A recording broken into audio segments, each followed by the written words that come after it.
Hello everyone. आज की video में हम लोग जामिया एमबीए के प्रैक्टिस सेशन में हमने पहला पार्ट कर लिया था, जिसके अंदर मैंने परसेंटेज,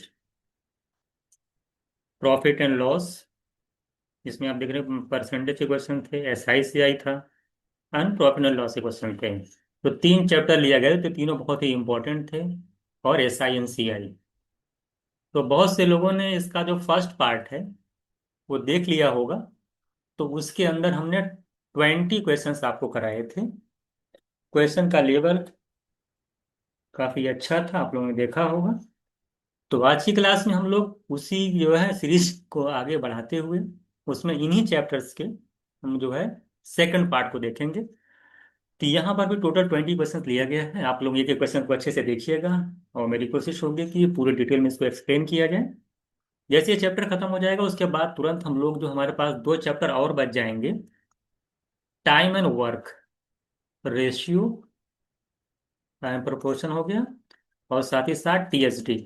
ये तीन चैप्टर्स और आपके मेजर जो होते हैं अर्थमेटिक के, ये बचेंगे। तो इन दोनों को मैं साथ ले ले रहा हूँ, टाइम एंड वर्क और रेशियो एक साथ हम लोग कर लेंगे एक दिन के अंदर, और फिर TSD कर लेंगे एक दिन के अंदर। ये पूरा आपका अर्थमेटिक कंप्लीट हो जाएगा। और अर्थमेटिक का मैं बता देता हूँ कि अच्छा खासा वेटेज होता है आपके एग्जाम में, और क्वांट का भी वेटेज आपके जामिया के एग्जाम में काफी ज्यादा होता है। 24 का पेपर देखेंगे तो 50 से प्लस क्वेश्चन आपके पॉइंट से आएंगे। इस साल 2025 में भी अगर देखेंगे तो 30 क्वेश्चन, 30 से 32 क्वेश्चन इस साल भी आए। तो अच्छा खासा लेवल रहने वाला, 40 से 45 क्वेश्चन आपके पॉइंट से आने ही आने। ठीक है। ये तीन चैप्टर खत्म कर लेंगे, बाकी जो आपका एडवांस चैप्टर का बचेगा उनके क्वेश्चन देख लेंगे। तो वो जितना मैं प्रैक्टिस करा रहा हूँ उतनी पूरी प्रैक्टिस कर लीजिएगा। और जो जामिया का मॉक है उसके अंदर जितने क्वेश्चन हैं वो सारे क्वेश्चन अगर आप कर ले जाते हैं, प्रैक्टिस जो मैं कराए वो कर लेते हैं, कॉन्सेप्ट क्लियर है, तो आसानी से जामिया के एग्जाम को आप क्रैक कर सकते हैं। तो चलिए स्टार्ट करते हैं आज की क्लास। पहला क्वेश्चन देखिए क्या कह रहा है आपसे। कह रहा है कि मीनू ने परचेज किया pair of glasses, sunglasses हैं, और 1,000 रुपए में परचेज किया। और उसने कन्नू को जो है कह रहा है कि 20% के प्रॉफिट पे सेल कर दिया। अगर ये 1,000 रुपीज में उसने खरीदा है, मान लिया कोई पेयर ऑफ ग्लासेस खरीदा है, और उस कनू को जो है 20% के प्रॉफिट पे अगर वो सेल कर रहे तो कितने में सेल करेगी? उसका 120% निकाल लेगी 1,000 का, तो 1,200 रुपये में सेल कर दिया। उसने 1,200 रुपये में क्या किया, कानू को जो भी नाम इनका है उनको सेल कर दिया।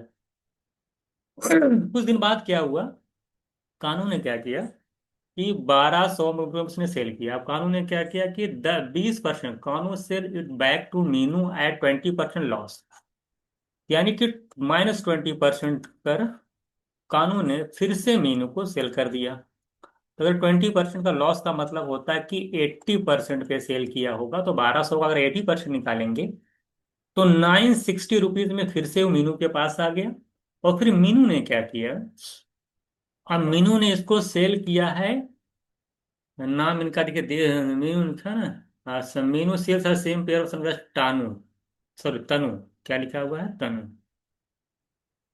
तो मीनू ने क्या किया, उसको जो है तनु को सेल कर दिया। और कह रहा है कि टोटल जो प्रॉफिट होता है इन पूरे ट्रांजैक्शन में मीनू को, वो 500 रुपए का होता है। तो आपको बताना then the percentage of profit है, थोड़ा सा करेक्शन कर लीजिए क्वेश्चन में। द परसेंटेज ऑफ प्रॉफिट जो मेड लिखा है ना, वो आपको बताना है कि जब ये मीनू ने तनु को जो सेल किया है आपका पेरा ग्लासेस, तो उसके दौरान उसको कितने परसेंट का प्रॉफिट हुआ है, ये आपसे पूछा है। जब ये मीनू है ना, ये तनु को जो सेल किया है तो उसके दौरान परसेंटेज प्रॉफिट मेड लिखा है ना, वेन इसमें ऐड लाइन ऐड कर दीजिएगा, जब मीनू ने तनु को सन ग्लासेस जो बेचा तो कितना परसेंट का प्रॉफिट हुआ, ये आपसे पूछा है। आप एक बात बताइए कि 960 रुपये में मीनू के पास फिर से आ गया, तो मीनू मीनू के लिए तो कॉस्ट प्राइस हुआ। और मीनू ने किसको सेल किया, तनु को। आप जानते हैं कि यहाँ पर जो मीनू को प्रॉफिट हुआ था, जो 120% के प्रॉफिट पे जब सेल किया था, तो 200 रुपए का फायदा यहाँ पर मीनू को हो गया था। और ओवरऑल जो फायदा मीनू को हो रहा है वो 500 रुपए का हो रहा है। तो 200 रुपए का अगर फायदा यहाँ पे 200 का यहाँ पे हुआ पहले वाले ट्रांजेक्शन में, और ओवरऑल 500 का फायदा हुआ, इसका मतलब जब तनु को मीनू सेल करेगी तो कितने रुपए का फायदा में बेची होगी, 300 में। टोटल 500 का फायदा हुआ है, 200 में तो उधर हो गया जब तनु को सेल किया था। तो जब ये तनु को सेल करेगी तो कितने रुपए फायदे में बेचेगी, 300, यानी 300 रुपये एक्स्ट्रा फायदा यहाँ पे होगा, क्योंकि कुल मिलाकर 500 का प्रॉफिट हुआ है। तो 960 एंड 300 ऐड करेंगे तो 1260 रुपये में उसने तनु को सेल किया। तो वही पूछे, जब ये जो मीनू और तनु के बीच जो ट्रांजेक्शन है इसके अकॉर्डिंग यहाँ पर आपको प्रॉफिट निकालना कि मीनू को कितना हुआ ये आपको बताना है। तो आप आसानी से बता सकते हैं, 960 रुपये की चीज है। तो अगर आपने 1260 रुपये में आपने यहाँ पे सेल कर दिया, आपसे क्या पूछा है कि कितना फायदा हुआ, तो आप निकाल लीजिए कितने का फायदा हो रहा है, देख लीजिए। तो 960 रुपये में अगर 300 का फायदा है हो रहा है, तो कितने परसेंट का फायदा हो रहा है ये आपको बताना है। निकल जाए, देखिए 300 रुपये का फायदा हुआ और 960 रुपया कॉस्ट प्राइस था, तो कितने परसेंट का फायदा है निकालना आप पर। ये जीरो जीरो कैंसिल हो जाएगा। अगर मैं 4 से कैंसिल करता हूँ, जिसे 4 से कर लीजिए, तो ये 24 आएगा। ये 4 से करूंगा तो 25 आएगा। तो आप देख रहे हैं बहुत ही क्लोज आंसर दे दिया है। इसके तरीके से अगर यहाँ से मैं 6 से 6 5 जा, तो यहाँ पे 6 4 जाएगा। 25 5 जा करेंगे 125, 125 को 4 से डिवाइड करेंगे, 4 3 जा 12, 4 1 जा 1, 4 2 जा 4 5 जा, यानी 31.25% मेरा प्रॉफिट आएगा। तो मेरा आंसर हो जाएगा 31.25। तो कुछ नहीं करना था, 960 की चीज थी, तनु को 1260 में अगर बेचा है तो वही बोल रहा था कि जब मीनू और तनु के बीच जो ट्रांजेक्शन है उसमें कितना परसेंट का फायदा मीनू को हुआ ये बताना था। तो 960 की अगर सन ग्लासेस को 1260 में बेचेगा तो 300 का प्रॉफिट होगा। कॉस्ट प्राइस 960 है, तो 300/960 इंटू 100 करके सॉल्व करेंगे, 31.25% आपका प्रॉफिट हो जाएगा। आगे चलते हैं हम लोग। क्वेश्चन नंबर 2 देखिए, कह रहे हैं अनिल ने 2 लाख रुपए बोरो किया है और रेट जो है आपका 8% का रेट है। देखिए 2 लाख रुपए उधार लिया उसने, 8% का रेट है, कंपाउंड हाफ ईयरली, ध्यान दीजिएगा। उसने क्या किया, पहले the end of the first year उसने क्या किया, 10,320 रुपये उसने रिटर्न कर दिया।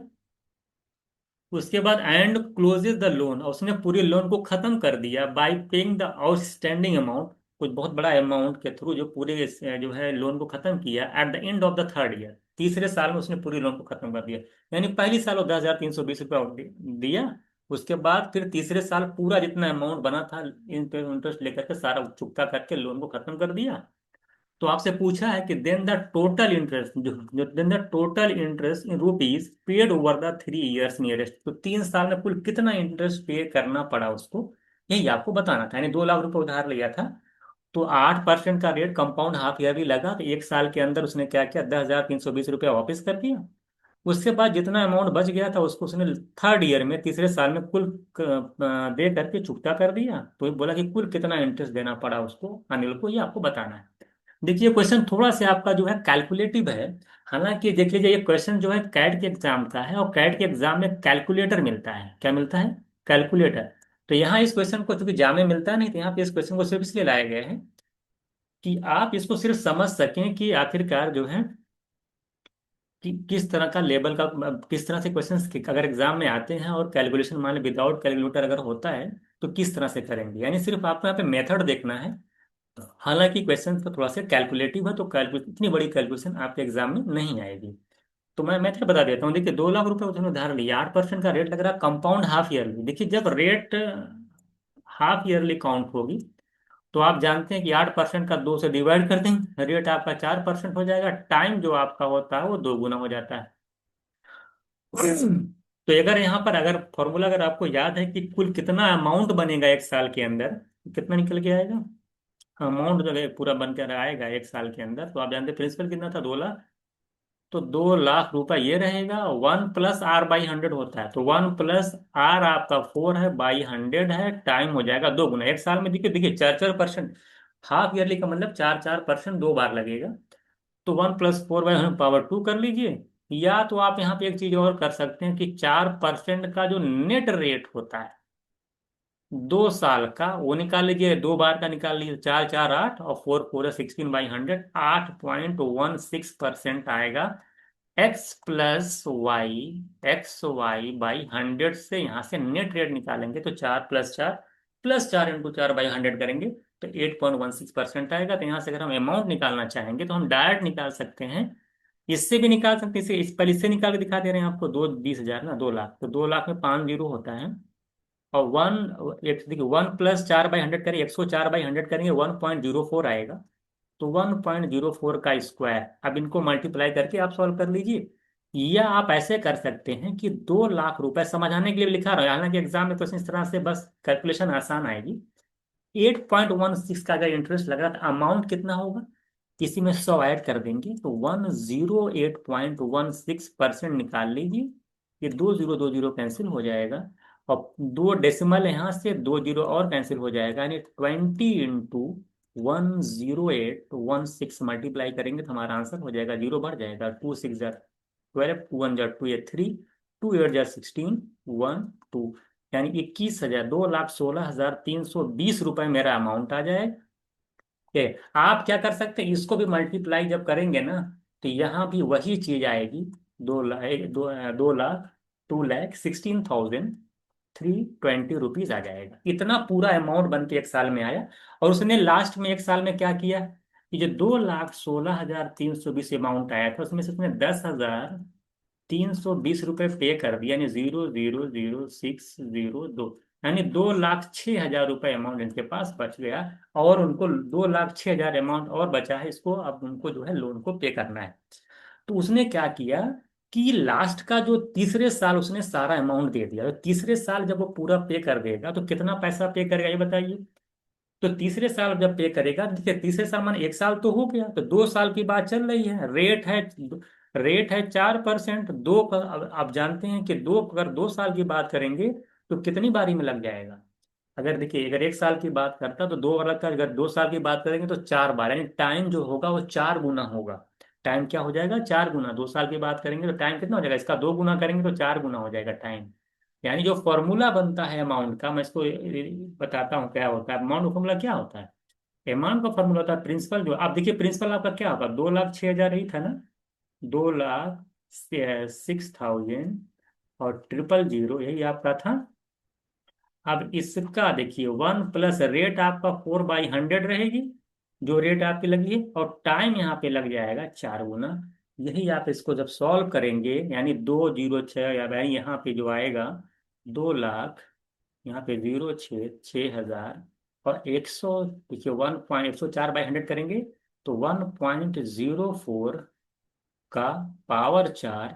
देखिए कितनी लंबी कैलकुलेशन है, हालांकि ये कैट का क्वेश्चन है, इसमें कैलकुलेटर अलाउ होता है।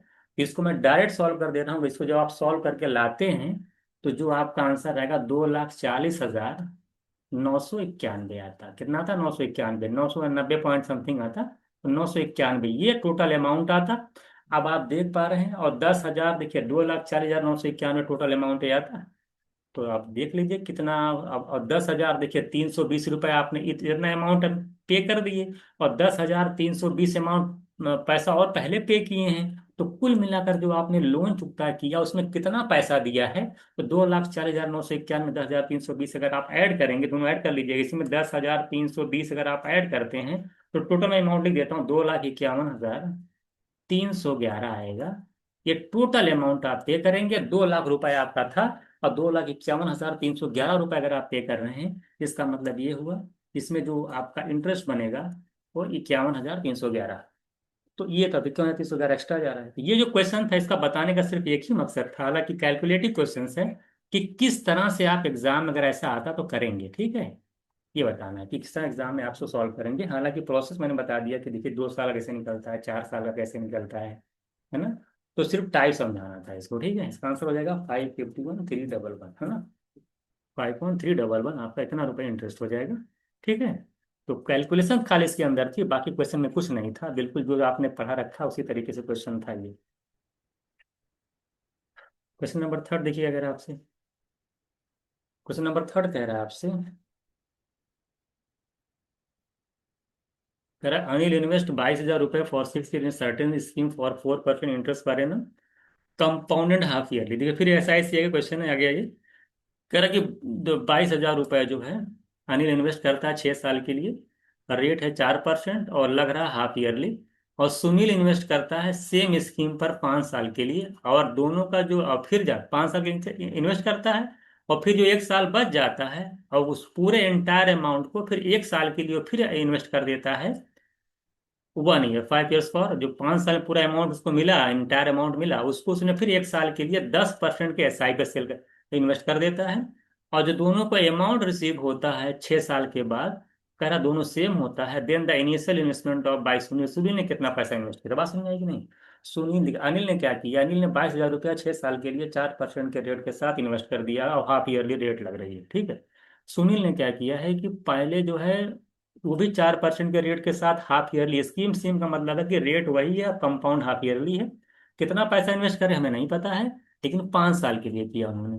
5 साल में जो पैसा उनको मिला, फिर उसको उन्होंने 10% के, तो 5 साल ही हो गया, 6 साल टोटल हुआ रहा है। जो लास्ट का 1 साल है, तो जो 5 साल में इन्होंने कंपाउंड पे जो इन्वेस्ट किया था, जितना अमाउंट इनको मिला उसको उन्होंने 1 साल पे एसआई में से जो इन्वेस्ट कर दिया, और दोनों का अमाउंट बराबर आया। तो जरा बताइए कि सुनील ने कितना पैसा इन्वेस्ट किया था। तो सबसे पहले क्वेश्चन को आई थिंक आप समझ गए होंगे। तो वही वाला जो फॉर्मूला अभी आपने लगाया था, SICI का बेसिक फॉर्मूला सीआई का, आप जानते हैं। तो अनिल का कुल अमाउंट कितना बनेगा, दोनों का अमाउंट बराबर, अनिल का अमाउंट सुनील का अमाउंट बराबर है, तो अमाउंट है कितना दोनों का। तो अनिल का अगर अमाउंट निकालेंगे तो आप जानते हैं कि 22,000 है। तो 22,000 प्रिंसिपल हो गया। 6 साल की बात, देखिए रेट क्या है, रेट आपका है 4%। जब हाफ ईयरली काउंट होगा तो आप जानते हैं रेट हो जाएगी 2%। और टाइम अगर आपका 6 साल है तो हो जाता है 12। ये तो आप जानते हैं, टाइम को दुगना कर दे, रेट को अगर हाफ कर देंगे। तो यहां से अगर हम अमाउंट निकालेंगे तो प्रिंसिपल 1+R/100, आर क्या मतलब 2 है, बाई 100, और टाइम आपका 12, ये तो हो जाएगा। ये अमाउंट हो गया अनिल का। अगर मैं सुनील का अमाउंट पूछूं, क्या दोनों का अमाउंट बराबर है, सुनील का अमाउंट क्या होगा, सुनील का इन्वेस्टमेंट नहीं पता कितना रुपए का है, सुनील का रेट वही है R/100, 2/100, लेकिन सुनील का जो टाइम कंपाउंड वाले में है वो 5 साल है, तो 5 साल का मतलब दो गुना करेंगे तो 10 आएगा। यहाँ पर टाइम इनका 10 लिखा जाएगा। और ये जो अमाउंट मिला, इस पूरे अमाउंट को उन्होंने अब 1 साल के लिए एसआई पे दे दिया है, तो कितना पैसा मिल जाएगा एसआई पे, अगर 1 साल के लिए 10% का रेट लगा रहे हैं, तो कितना मिल जाएगा, 110%। अमाउंट क्या होता है, 10% का अगर इंटरेस्ट मिल रहा है, तो 1 साल की अगर एसआई की बात है, तो अमाउंट कितना होगा, जितना भी पैसा होगा उसका 110%। ये पूरा इन्वेस्टमेंट पर उनको एक्स्ट्रा जो 1 साल में अमाउंट मिलेगा, कितना मिलेगा, 110%। फिर क्वेश्चन में आपसे कहा है 10% का एसआई लग रहा है, पूरा 6 साल का इनका अमाउंट इधर हो गया सुनील का, और 6 साल का जो अमाउंट आ गया ये आपका आ गया अनिल का, दोनों का बराबर है, ये आपको सॉल्व करना है। तो आप देख लीजिए 12 की पावर यहाँ 10, 10 डिवाइड, चूंकि सब मल्टीप्लाई में इधर जगह डिवाइड करेगा, तो ये पूरी पावर 10 की 10 कैंसिल हो जाएगी, 2 पावर यहाँ बच जाएगी। अगर इसको आप सॉल्व कर दें तो 22,000, और ये हो जाएगा आपका 2/100 करेंगे 0.02, तो 1.02 का स्क्वायर आएगा, और इधर आएगा x इंटू, इधर पूरा पूरा कैंसिल हो गया, और 110% आएगा। 110% का मतलब है कि 110/100 करेंगे तो 11/10 आएगा, तो 11/10 आएगा। अब इसी को आपको सॉल्व करना है, इसको सॉल्व करके देख लीजिए कितना आंसर आ रहा है। तो 8×2 = 10, अब देख लीजिए कितना आ रहा है, तो आसानी से आ जाएगा। तो अब 11 से अगर कैंसिल करते हैं तो ये जाएगा 2,000, और ये 10 इधर जाकर क्रॉस मल्टीप्लाई करेगा तो ये 20,000, इंटू 1.02 इंटू 1.02, और इधर आ जाएगा आपका x। ये सॉल्व करना है, ये 2 से कैंसिल हो जाएंगे, यानी 2 × 102 इंटू 102 है। 17 का मल्टीपल देख सकते हैं इसके अंदर, और साथ साथ 9 का मल्टीपल देख लीजिए। तो आप आंसर, तो 9 का मल्टीपल मुझे दे रहा है, दिख रहा है 15, तो 8 से 15, 20, 10, यानी आंसर बी होना चाहिए। देखिए 17 6 होता है, 17 6 होता है, यहाँ भी 17 6, तो यहाँ पे दिख रहा है कि 6 6 36, यानी 9 का मल्टीपल होगा आंसर, 9 का मल्टीपल सिर्फ एक ही जगह दिख रहा है। मेरा आंसर हो जाएगा ऑप्शन बी। ठीक है, ऑप्शन बी। लास्ट डिजिट भी चेक कर सकते हैं, देखिए 2 × 2 × 2, तो लास्ट डिजिट 8 होगा, तो लास्ट डिजिट से भी चेक कर सकते हैं, और 9 का मल्टीपल से भी चेक कर सकते हैं। तो आंसर मेरा आ जाएगा 20,808। तो ये तो पूरा अच्छे से क्वेश्चन मैंने आपको समझा दिया। तो अगर इस तरह के क्वेश्चन अगर एग्जाम में आपको दिखते हैं तो आप किस तरह से सॉल्व करेंगे, इसको आप देख लीजिएगा। ठीक है, हम लोग चलते हैं नेक्स्ट क्वेश्चन पे। क्वेश्चन नंबर 4 में क्या कह रहा है, देखिए क्वेश्चन नंबर 4 में आपसे कह रहा है, क्वेश्चन अच्छे से पढ़िएगा। कह रहा है कि सैलरी, देखिए सीता है, गीता है और मीता है, उनकी सैलरीज का जो रेशियो दे रखा 5 6 7 है। और पहले साल, और जो जो सैलरी में जो इंक्रीमेंट होता है, तो गीता के 20% में, और सॉरी सीता का 20%, गीता का 25%, मीता का 20% इंक्रीमेंट हो जाता है। सेकेंड ईयर में सीता की सैलरी और मीता की बढ़ती है, लेकिन गीता की नहीं बढ़ती। सीता की बढ़ती है 40, गीता और मीता की बढ़ती है 25, लेकिन गीता की नहीं बढ़ती है।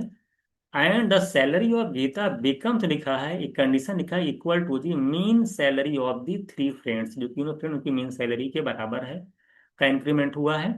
तो द सैलरीज कह रहा है hike of Geeta in second year, second year में सैलरी की जो गीता की सैलरी है वो कितनी हाइक हुई है, कितना परसेंट हाइक हो गई है, ये आपको बताना है। तो आई थिंक क्वेश्चन आप अच्छे से समझ गए होंगे। हम लोग सॉल्व कर देखिए, तीन लोग हैं, गीता, सीता, गीता, मीता। देखिए आपका सीता है, एस हो गए, गीता हो गई, मीता हो गई। अगर इनकी सैलरी हम मान लेते हैं कि इनकी 500 है, 5 6 7 सैलरी है, तो रेशियो तो मान ले 500, इसकी 600, इसकी 700। अगर हम फर्स्ट ईयर की बात करें तो फर्स्ट ईयर में आप देख रहे हैं जो इंक्रीमेंट हुआ है 20, इनका 20%, इनका 25%, इनका फिर 20%। 20% मतलब 120% निकालेंगे तो 5 का 120 × 5 करेंगे 600। इसी तरीके से 25 × 6 कर देंगे हम लोग, 125 का 6 गुना करेंगे तो हमारा आ जाएगा 750। और अगर हम 700 का 120% निकालेंगे, 20% मतलब फाइनल सैलरी कितनी हो गई 120%, तो 700 का 120% निकालेंगे तो परसेंट जीरो, दो जीरो चला जाएगा, 120 × 7 करेंगे तो 840। जिनको नहीं आ रहा तो 700 का 20% निकालेंगे तो 240 आएगा, 140 कितना आ जाएगा, 140 आएगा। 700 को 5 से डिवाइड कर लीजिएगा और फिर 140 700 में ऐड करेंगे तो 840 आ जाएगा। 625% इंक्रीमेंट है, 600 का 1/4 करेंगे 150 आएगा। तो 600 150 ऐड कर लेंगे तो ये आ जाएगा। ये देखिए फर्स्ट ईयर में इनकी फाइनल सैलरी हो गई। तो बेसिक चीज है, 20% इंक्रीज होने में कितनी सैलरी आएगी। सेकेंड ईयर क्या हुआ है कि देखिए सेकेंड ईयर इनकी तो 40% इंक्रीज हो गई, इनकी तो 40% इंक्रीज हो गई, और मीता की इंक्रीज हो गई है 25%। 40% मतलब कितना होगा 240, 600 का 40% निकालेंगे 240 आएगा। तो 240 इंक्रीज हो गई, यानी 840 हो गई। अगर मैं इनकी बात करूँ 840 का 25% निकालेंगे तो 25% मतलब 1/4। 1/4 का मतलब हो गया 210, चार दो फोर टू 210, यानी कि 8 2 10, यानी 1050 हो गई। बस समझ में आ गई। तो अब इनकी अगर अच्छा अब कह रहा है कि जो गीता की सैलरी है, ध्यान दीजिएगा, गीता की सैलरी जो है इनका मीन है। इनका मीन, गीता की सैलरी अगर इनका मीन है तो मीन निकल नहीं जाएगा। तो मीन अगर इसे मान लें इनका मीन है तो मान लेते किसी निकले 8, तो 840 1050 कर मीन निकाल लीजिए कितना होगा 1890। 1890 का अगर 840 1050 ऐड करेंगे 1890 आएगा। 1890 का अगर हाफ करेंगे तो 940 आ गया, 945। तो यानी गीता की जो सैलरी आ गई सेकेंड ईयर में, इन दोनों का ऐड करके हाफ कर दी क्योंकि मीन सैलरी तीनों के मीन के बराबर है ना, तो 945 आ जाएगा। अब 945 है, पहले सैलरी कितनी थी गीता की 750, हो गए 945, कितना का इंक्रीमेंट हो गया अगर आप देख पा रहे हैं। तो 50 ऐड करेंगे तो 800 हो जाएगा, तो 145 में 50 ऐड कर लीजिए, 750 से 945 हो गई, कितना का इंक्रीमेंट हो गया 195 का। तो अगर 195 का इंक्रीमेंट हो गया है, सैलरीज कितनी थी 750, तो कितना परसेंट का इंक्रीमेंट वो निकल नहीं जाएगा, जीरो जीरो। 25 से अगर डिवाइड करते हैं 25 30 आएगा, 25 या 4 आ जाएगा। अगर मैं 5 से डिवाइड करता हूँ 5 3 जा, यहाँ पे 6 आ जाएगा, ये 2 2 जा, ये 2 3 जा जाएगा, 78 बाई कितना आ रहा है 3 आ जा रहा है। यहाँ पे करेंगे तो 26%। थोड़ी सी कैलकुलेशन को आपको अपनी फास्ट करनी पड़ेगी, बस में। बाकी अगर आप स्लो स्लो कैलकुलेशन करते हैं तब भी ठीक है, लेकिन आपको थोड़ी सी अपनी कैलकुलेशन को तेज करनी पड़ेगी कि किस तरह से आपको कैंसिल आउट करना है। चलो आ जाएगा 28%। क्वेश्चन नंबर 5 लिखा गया आपसे, कह रहा है गीता, फिर क्वेश्चन है कि गीता जो है sells two object A and B at the same price. Geeta ने दो ऑब्जेक्ट ए और बी सेल किया the same price such that the makes profit 20% on the object A and loss of 10% on object B. देखिए selling price same है, अगर एक 20% का profit होता है दूसरे 10% का लॉस होता है, इसका क्या मतलब हुआ है, इसका क्या मतलब हुआ, इसका मतलब ये हुआ कि मान लेते हैं कॉस्ट प्राइस गीता का, मान लेते हैं गीता जो है टू ऑब्जेक्ट, पहले जो जो ऑब्जेक्ट ए था उसका कॉस्ट प्राइस मान लेते हैं कि ए ही है। तो कॉस्ट प्राइस अगर ये है पहले ऑब्जेक्ट ए का, और उसको 20% की प्रॉफिट में बेचा है, यानी 120% में बेचा है, तो ये तो पूरा पूरा आपका अमाउंट आएगा, सेलिंग प्राइस आएगा पहले ऑब्जेक्ट का। और ये इक्वल है दूसरे वाले ऑब्जेक्ट के सेलिंग प्राइस, यानी बी का 10% लॉस का मतलब 90% है ना। तो 90% ऑफ बी, अगर यहाँ पे इनके कॉस्ट प्राइस का रेशियो निकालेंगे, इस तरह क्वेश्चन आप क्लास में कर चुके हैं, तो परसेंटेज 90/2 आ जाएगा 3/4। देखिए मैं जीरो परसेंटेज से परसेंटेज जाएगा, जीरो से जीरो जाएगा, 9/12 आएगा, 3/4 आ जाएगा। ये कॉस्ट प्राइस का रेशियो आ गया। मैं कॉस्ट प्राइस का रेशियो में अगर आप इसको 300 400 भी ले सकते हैं, ये आपके ऊपर है। अगर मान लेते हैं इसको आप 300 या 300 मान ले 400 ले लेते हैं कॉस्ट प्राइस, ये तो आप पे डिपेंड करता है कितना ले रहे हैं आप, ठीक है। अब क्या होगा, ये क्वेश्चन में एक लाइन कह रहा है नीचे, अगर आप पढ़िएगा क्या कह रहा है। अब प्रॉफिट ऑफ लिखा है कि जब, हाँ, एक क्वेश्चन यहाँ से पढ़िएगा अच्छे से। कह रहा है क्वेश्चन में, if she increase the selling price such that object A and B are still sold at an equal price. उन्होंने सेलिंग प्राइस को बढ़ा दिया, लेकिन फिर भी जो ऑब्जेक्ट ए और बी का जो सेलिंग प्राइस था अब भी इक्वल ही है। और कह रहा है जो प्रॉफिट हुआ है वो 10% का हुआ है ऑब्जेक्ट बी पे। अगर ऑब्जेक्ट बी का कॉस्ट प्राइस 400 रुपये है और इस पे 10% का प्रॉफिट हुआ, जरा बताइए सेलिंग प्राइस कितना हो जाएगा ऑब्जेक्ट बी का। सीधे 10% में 40 रुपये का प्रॉफिट हो गया, 440 रुपये हो जाएगा, 440 रुपीज हो जाएगा। ये ऑब्जेक्ट बी का एसपी हो जाएगा, ऑब्जेक्ट बी का। और क्वेश्चन में एक लाइन कह रहा है आपसे कि ऑब्जेक्ट बी का जो आप क्वेश्चन कह रहा है कि सॉरी इधर चलते हैं, आपसे कह रहा है कि जो सेलिंग प्राइस था object A and B are still sold at an equal price. यानी अब भी जो है, तो क्या नाम है, से जो सेलिंग प्राइस है ऑब्जेक्ट ए और बी का सेम है। यानी अगर ये क्या है 300, ये कॉस्ट प्राइस है किसका, ऑब्जेक्ट ए का। तो अगर ऑब्जेक्ट ए का सेलिंग प्राइस 440 है, तो ऑब्जेक्ट ए का भी सेलिंग प्राइस जो है वो 440 ही होगा अकॉर्डिंग टू क्वेश्चंस। यानी ऑब्जेक्ट ए का सीपी तो 300 है और सेलिंग प्राइस 440 हो, चूंकि बी के बराबर ही, सेलिंग प्राइस के बराबर ही होगा। तो 300 की चीज 440 रुपये में अगर वो बेच रहा है, क्या पूछा, दिन द मेड प्रॉफिट। देखिए 300 के जी से 440 में अगर बेच रहे हैं, तो 140 का प्रॉफिट हो गया किस पे, 300 पे। तो 100 पे निकल नहीं जाएगा सीधे। आप देख रहे हैं 3 4 जा 2, 46 पॉइंट्स करके कुछ आएगा। अप्रोक्स में जो ले लेंगे हम लोग 47%। तो जो 10% का प्रॉफिट हो रहा था ऑब्जेक्ट बी पे, तो जो सेलिंग प्राइस बी का है अकॉर्डिंग टू क्वेश्चन वही सेलिंग प्राइस आपका ए का भी है। तो ए का सेलिंग प्राइस 440 हो जाएगा, सी पी आपका 300 है, तो यहाँ से आंसर निकल के आ जाएगा। ठीक है, तो 47% हो जाएगा।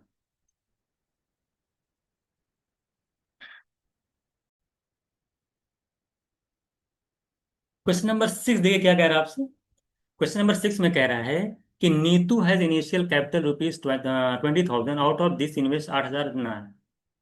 देखिए क्वेश्चन अच्छे से पढ़ लीजिए क्या कह रहा है आपसे। कह रहा है कि नीतू ने जो है अपनी इनिशियल कैपिटल जिसकी 20,000 रुपए थी, उसमें से कहा कि 8,000 रुपीज को 5.5% से बैंक ए में उन्होंने इन्वेस्ट कर दिया। 5,000 को 5%, 6%, 5,000 का 5% 6% के साथ बैंक बी में इन्वेस्ट कर दिया। ठीक है, एंड द रिमेनिंग अमाउंट जो था वो X% बैंक सी में इन्वेस्ट कर दिया। कह रहा ईच रेट बिंग सिंपल, ऐसा ही लग रहा है, her combine annual interest from these investment equal to 5% of the initial capital. तो जो टोटल मिलाकर के इनको इंटरेस्ट मिला है वो टोटल कैपिटल के 5% के इंटरेस्ट के बराबर, क्वेश्चन में ये कह रहे हैं। कह रहा है if she had invest her entire initial capital, अगर कह रहा है कि अगर वो पूरी अपने कैपिटल को, इंटायर कैपिटल को अगर बैंक सी में अगर इन्वेस्ट कर दे तो उसको कितने रुपए देन हर एनुअल इंटरेस्ट इनकम, तो उसकी एनुअल इंटरेस्ट इनकम कितनी होगी आपसे पूछा। आई थिंक क्वेश्चन आप समझ गए होंगे। अभी आपको समझ में अच्छे तरीके से आ जाए क्या रहा, तो पूरा डेली लाइफ से कनेक्ट करेंगे, सारा क्वेश्चन आपको समझ में आ जाएगा। देखिए क्या कह रहा है, 20,000 रुपये आपके पास है हमारे टोटल, उसमें से 8,000 रुपीज को अगर आप 5% 6 का परसेंट मान ले, 5.6% का 5.5% का इंटरेस्ट मिल रहा था, जिसकी वजह से आपने इसको बैंक में इन्वेस्ट कर दिया। प्लस जो भी इंटरेस्ट मिलेगा यहाँ से निकाल लीजिए कितना इंटरेस्ट मिल रहा है बैंक ए में, बैंक ए कितना इंटरेस्ट देगा निकल जाएगा आपका। और 5,000 रुपीज को बैंक बी ने कहा कि हम आपको 5.6% का इंटरेस्ट देंगे, आप हमारे में जमा कर दिया, आपने बैंक बी में जमा कर दिया। और बैंक सी ने कहा हम आपको X% देंगे, हम बताया ही नहीं कितना परसेंट देंगे, और जो बचा अमाउंट उन्होंने बैंक सी में जमा कर दिया, रिमेनिंग अमाउंट।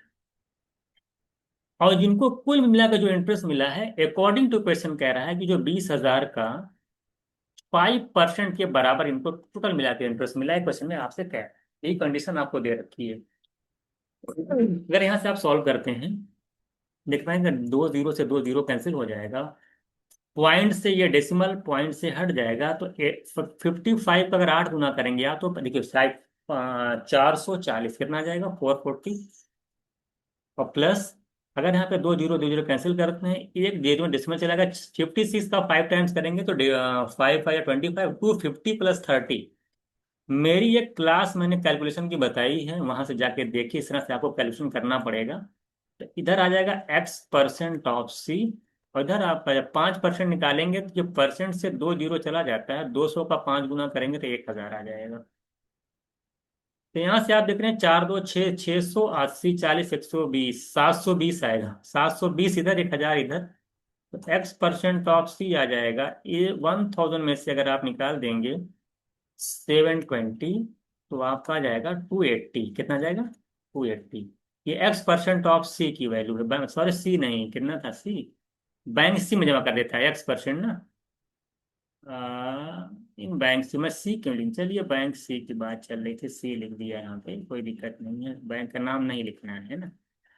रिमेनिंग अमाउंट की बात करता है, रिमेनिंग अमाउंट कहाँ कितना था, रिमेनिंग अमाउंट ये 8 5 13 हजार 7 हजार, यहाँ पे देखिए लिख लीजिएगा। यहाँ पे 7000, रिमेनिंग अमाउंट आपका 7000 है ना, तो यहाँ पे 7000 लिख लीजिएगा रिमेनिंग अमाउंट की जगह, ठीक है 7000 की 8 5 13 हजार, टोटल 20 हजार का 6000 रुपये परसेंट पे हो जाएगा। तो अगर यहाँ x% ऑफ 7000 करेंगे तो देखिए आपका कैंसिल हो जाएगा, यहाँ से डबल जीरो, परसेंटेज से दो जीरो चला जाएगा तो 70x आ जाएगा। 70x की वैल्यू 280 है, तो यहाँ से अगर x निकालेंगे तो आपका 4% आ जाएगा। 7 से डिवाइड, 28 को 7 से डिवाइड करेगा, 4% आपका आ जाएगा। यानी कि बैंक सी में जो इंटरेस्ट दे रहा था वो 4% इंटरेस्ट दे रहा था। तो क्वेश्चन में आपसे कहा था कि अगर आप 20,000 रुपए, जो आपके पास 20,000 है, अगर आप बैंक सी में जमा कर देंगे तो कितना इंटरेस्ट मिलेगा? बैंक सी मिलेगा 4%। तो यही 20,000 का 4% निकालेंगे तो आप जानते हैं, यार आसानी से निकाल लेंगे, 800 रुपए का इंटरेस्ट बैंक सी देगा। यानी यहाँ पर जो मेरा आंसर हो जाएगा 800, ठीक है। तो कुछ नहीं करना वहां पे, रिमेनिंग अमाउंट का x%, ठीक है, तो 7000 बना लीजिएगा, तो कैसे कोई दिक्कत नहीं। क्वेश्चन नंबर 7 क्या कह रहा है आपसे? क्वेश्चन नंबर 7 में कह रहा है कि मिस्टर पिंटू है, इन्वेस्ट कर रहे हैं 1/5 ऑफ हिज कैपिटल एट 6%। कह रहा है मिस्टर पिंटू जो है 1/5 ऑफ हिज कैपिटल एट 6%, 1/3। देखिए 1/5 की बात, दो चीजें यहाँ पे कह रहा है, ध्यान से समझिएगा। 1/5 और 1/3, तो आप उनकी कैपिटल का 1/5, कैपिटल का 1/3, यानी कि जो भी कैपिटल होगी वो 5 और 3 से डिवाइड होनी चाहिए। तो यहाँ पर हम कैपिटल क्या ले लेंगे, 5 3 का मल्टीपल कुछ भी ले लीजिए, मान लेते हैं आप 5 3 का मल्टीपल 15, 15 का मल्टीपल मैं ले लेता हूँ 300। हम मान लेते हैं उनकी कैपिटल, लेट द कैपिटल जो है कितना है उसकी 300 है। तो अकॉर्डिंग टू क्वेश्चन अगर देखा जाए, तो पिंटू ने हमारे टोटल कैपिटल आपके 300 है, अकॉर्डिंग टू क्वेश्चन तो 1/5। तो 1/5 का मतलब कितना हो जाएगा इसका, अगर निकालते हैं 20, यानी 20, और 20 को 1/5 आ जाएगा 20, और उसको 6% पे उसने जो है इन्वेस्ट कर दिया, मान ली। तो वहां पे उसको 6% इन्वेस्ट मिला, ठीक है, इन्वेस्ट किया 6% पे, और सिंपल इंटरेस्ट पे निकल नहीं जाएगा। तो 20 का यहाँ पे 6% के इन्वेस्ट से यहाँ पे इन्वेस्ट कर दिया, बाकी ये तो एक जहाँ हो गया। और दूसरा जगह एंड 1/3, 1/3 अगर बात करें तो यहाँ पे 100 आएगा, और 100 को उसने ऐड किया, इन्वेस्ट किया 10% पे। 10% पे तो यहाँ पे टोटल टोटल इंटरेस्ट निकाल ले रहा हूँ मैं। तो बचा कितने यहाँ पे पास, रिमेनिंग लिखा है ना, the minimum number of record, और रिमेनिंग को 1% पे। तो देखिए 20 इधर आ गया और 100 इधर आ गया, तो 120 ये हो गया, तो 300 में से 120 तो इधर हो गया मामला, तो बचा कितना आपका, 120, 180, 180 की 280। देखिए 100, हाँ 100, 120, 120 में 180 ऐड करेंगे तो 300, यानी बचा आपका 180। और 180 अगर बच रहा है, उसका 1% पे इन्होंने यहाँ पे इन्वेस्ट कर दिया है टोटल। तो अगर आप यहाँ पे अमाउंट ऑफ इंटरेस्ट निकालें, या 300 मतलब 300 यूनिट ले लीजिएगा, तो अगर हम अमाउंट ऑफ इंटरेस्ट निकालते हैं तो आप देखिए कितना मिल रहा है, यहाँ पे जीरो कैंसिल हो जाएगा। 12/10 करेंगे तो 1.2 मिलेगा, यहाँ पे 10% निकालेंगे तो 10 ही आएगा, और यहाँ पर निकाले 1% निकालेंगे तो 1.8 आ रहा है। तो 1/5 करेंगे, देखिए थोड़ा सा गलती होगी, देखिए 300 का 1/5 करेंगे तो 60 आएगा, क्या आएगा 60, थोड़ा सा बना लीजिए, 300 का 1/5 करेंगे तो 60 आएगा, 60 का जब 6% निकालेंगे 3.6 आ जाएगा, कितना आ जाएगा 3.6, थोड़ा सा बना लीजिएगा, यहाँ पे थोड़ा सा गलती लग रही होगी, ठीक है। और तो 1/3 अगर 60 आएगा तो 160 होगा, तो अगर ये 160 होगा तो ये कितना बनेगा, 160 140 बनेगा, है ना। ये कुल मिला के 300 है, अगर 160 इधर हो गया तो 300 टोटल अगर कैपिटल है 300 यूनिट, तो 140 अगर माइनस कर देंगे, तो अगर 300 टोटल कैपिटल है तो मगर माइनस कर दें कितना आ जाएगा आपका, 160 160 140 आप जानते हैं, अगर आप ऐड करते हैं तो 300 आ जाएगा, ठीक। 140 1.4 आ जाएगा। अब सबको अगर आप ऐड कर देते हो तो 3 पॉइंट 1.4 ऐड करेंगे तो 4 आ जाएगा, कितना देखिए, और 10% निकालेंगे यहाँ पे तो 10 आएगा। और इधर आपका 3 पॉइंट से करेंगे तो 5 आएगा, 10 5 ऐड कर लेंगे 15 यूनिट, कितना जाए 15। कुछ नहीं यार, थोड़ा सा जल्दबाजी में हो गया। 300 का 1/5 5 से डिवाइड करेंगे तो 60 आएगा ना, तो 60 का 6% निकालेंगे तो क्या आएगा, 3.6 आएगा। 100 का 10% निकालेंगे तो 10 आएगा। और 140 बच जाएगा तो उसका 1% निकालेंगे तो 1.4 आएगा। सबको ऐड करोगे 15 यूनिट आ जाएगा। यानी कि अगर बात की जाए कि एक साल में आपको 15 यूनिट इंटरेस्ट मिलता है, कितना, 15 यूनिट। और कह रहा है कि नंबर ऑफ ईयर बताओ जिससे कि जो टोटल जो इंटरेस्ट मिले आपको वो कैपिटल के बराबर हो जाए या उससे ज्यादा हो जाए। वो मिनिमम ईयर कौन सा है कि जितने कितने साल में कि आप जो है 300 रुपये कैपिटल के बराबर हो जाओगे। भाई एक साल में अगर 15 रुपये मिलता है वो मान ले, और 300 रुपये तक हमको जाना तो कितना साल लग जाएगा, 20 साल। सिंपल सी बात है। तो 300 रुपये इंटरेस्ट है, एक साल मिलने वाला है, 300 रुपये पूरी कैपिटल है, एक साल में 15 रुपये मिलता है। तो हम कैपिटल के बराबर अगर हमारे हमारे टोटल इंटरेस्ट हमारा 300 होने में कितना साल लग जाएगा, तो 300/15 कर देंगे 20 साल। आप खुद सोचिए, अगर एक साल में 15 रुपये तो 20 साल में कितना रुपये, 300 रुपये। तो 20 साल मेरा आंसर हो जाएगा। ठीक है, तो कुछ है, थोड़ा सा जल्दबाजी में कैलकुलेटिंग कर लेना, कैलकुलेशन यहाँ पे पहले 140 होगा, बाकी तो आप समझ ही गए हैं। इसलिए कुछ नहीं करना था, 150 निकालेंगे तो 60 आएगा। कितना रेट दिया गया आपसे। कह रहा है कि एलेक्स ने इन्वेस्ट किया सेविंग टू पार्ट में, ठीक है। वो सेम एज सेकंड पार्ट, ठीक है, देख लेते हैं हम लोग। देखिए एलेक्स ने क्या किया, इन्वेस्ट किया है दो अपना। Alex invest in saving two parts, मान Alex the simple interest earn on the first part at 15%। तो पहला जो पार्ट है उसको 15% के रेट से 4 साल के लिए, तो 15% के रेट से 4 साल के लिए उसको इंटरेस्ट कितना मिल जाएगा, 60%। ये टोटल अमाउंट आ जाएगा, टोटल कह सकते हैं टोटल इंटरेस्ट आ जाएगा। और कह रहा है कि जो इंटरेस्ट है वो सेम कह रहा है, अकॉर्डिंग टू क्वेश्चन पढ़ेंगे तो जो सिंपल इंटरेस्ट फर्स्ट पार्ट पर कह रहा है वो सेम है। कह रहा है कि सेकंड जो पार्ट है जो भी अमाउंट उनके पास रहा होगा वो 12% के रेट से 3 साल के लिए उन्होंने इन्वेस्ट किया है। तो 12% रेट के साथ 3 साल पे जो इंटरेस्ट मिलेगा सेकंड पार्ट पर, वो इंटरेस्ट बराबर है फर्स्ट पार्ट पर 60% के। तो अगर मैं यहाँ से निकालता हूँ वो first part by second part, अगर मैं रेशियो निकालता हूँ तो आप देख पा रहे हैं 36% और 60%, परसेंट परसेंट कैंसिल हो जाएगा। तो 12 12 3 जा 12 5 यानी 3/5 आ जाएगा, क्या आ जाएगा, 3/5। तो आपसे पूछा था, ये पहले वाले का 3 यूनिट इन्वेस्टमेंट है, दूसरे वाला जो पार्ट है वो 5 यूनिट है। आपसे पूछा है then the percentage of is saving invest in the first part. तो कितना परसेंट फर्स्ट पार्ट, तो परसेंटेज जो पूछा है, percentage of saving saving in first part निकल नहीं जाएगा। तो ये तो आप रेशियो निकाल लेंगे। तो फर्स्ट पार्ट का जो अमाउंट है 3, टोटल कितना, 3 + 5 ऐड कर लो 8। तो परसेंटेज निकालने पर 3/8 × 100 करेंगे, 3/8 का मतलब 37.5% आपको ओरली पता होना चाहिए। 1/8 12.5% होता है, 3/8% चार्ट में बताया गया है 37.5% होता है। तो यानी इसका जो आंसर हो जाएगा हमारा 37.5% हो जाएगा, 37.5% हो जाएगा। तो वन लाइनर क्वेश्चन था ये, इसमें ज्यादा टाइम आपको नहीं दिया जाएगा, मुझे लगता है कि आसानी से इसको आप कर ले जाएंगे, ठीक है। अगर आपको सेकंड पार्ट पूछता तो सेकंड वाला पार्ट का पूछता, सेकंड वाला पार्ट अगर पूछता तो मैं कैसे लगाता, तो मैं लगाता 5/8 × 100 करता, तो 62.5% करीब मिलता, ठीक है। 62.5% आता फिर।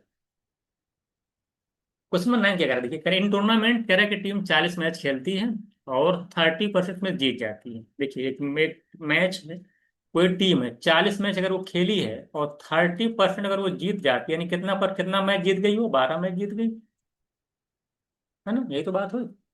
फिर कह रहा है कि अगर 30% के बजाय अगर मान लो जीत जाती है, if they win 60% remaining match, यानी जब पहले 30% जीतती थी, अगर वो कह रहा है जो मान लो कुछ। अब जो बचा मैच कह रहा, कर ध्यान दीजिएगा, कह रहा है इफ दे विन 60%, अगर वो बचे हुए मैच का 60% में जीत जाती है, तो ओवरऑल जो जीतने की परसेंटेज वो 50% हो जाएगी। पहले कितनी परसेंटेज थी? 30%। अब जो मान लो कुछ जो भी मैच था उसका 30% जीत गए, बचे हुए मैच का अगर वो 60% जीत जाए, पहले टोटल मैच का 30% जीते, बचे मैच अगर वो 60% जीत जाता तो ओवरऑल जो मैच के जीतने की परसेंटेज है हो जाएगी 50% अकॉर्डिंग टू क्वेश्चन। यहाँ पे एलिगेशन लग सकता है, तो यहाँ से अगर मैं निकाल दूंगा तो कहीं कितना रेशियो आ जाएगा? 60-50 का निकालेंगे 10 आएगा, यहाँ पे 10 आएगा, और 50 और 30 का निकालेंगे तो 20 आएगा। तो 10 और 20 का अगर रेशियो निकालेंगे तो 1:2 आया।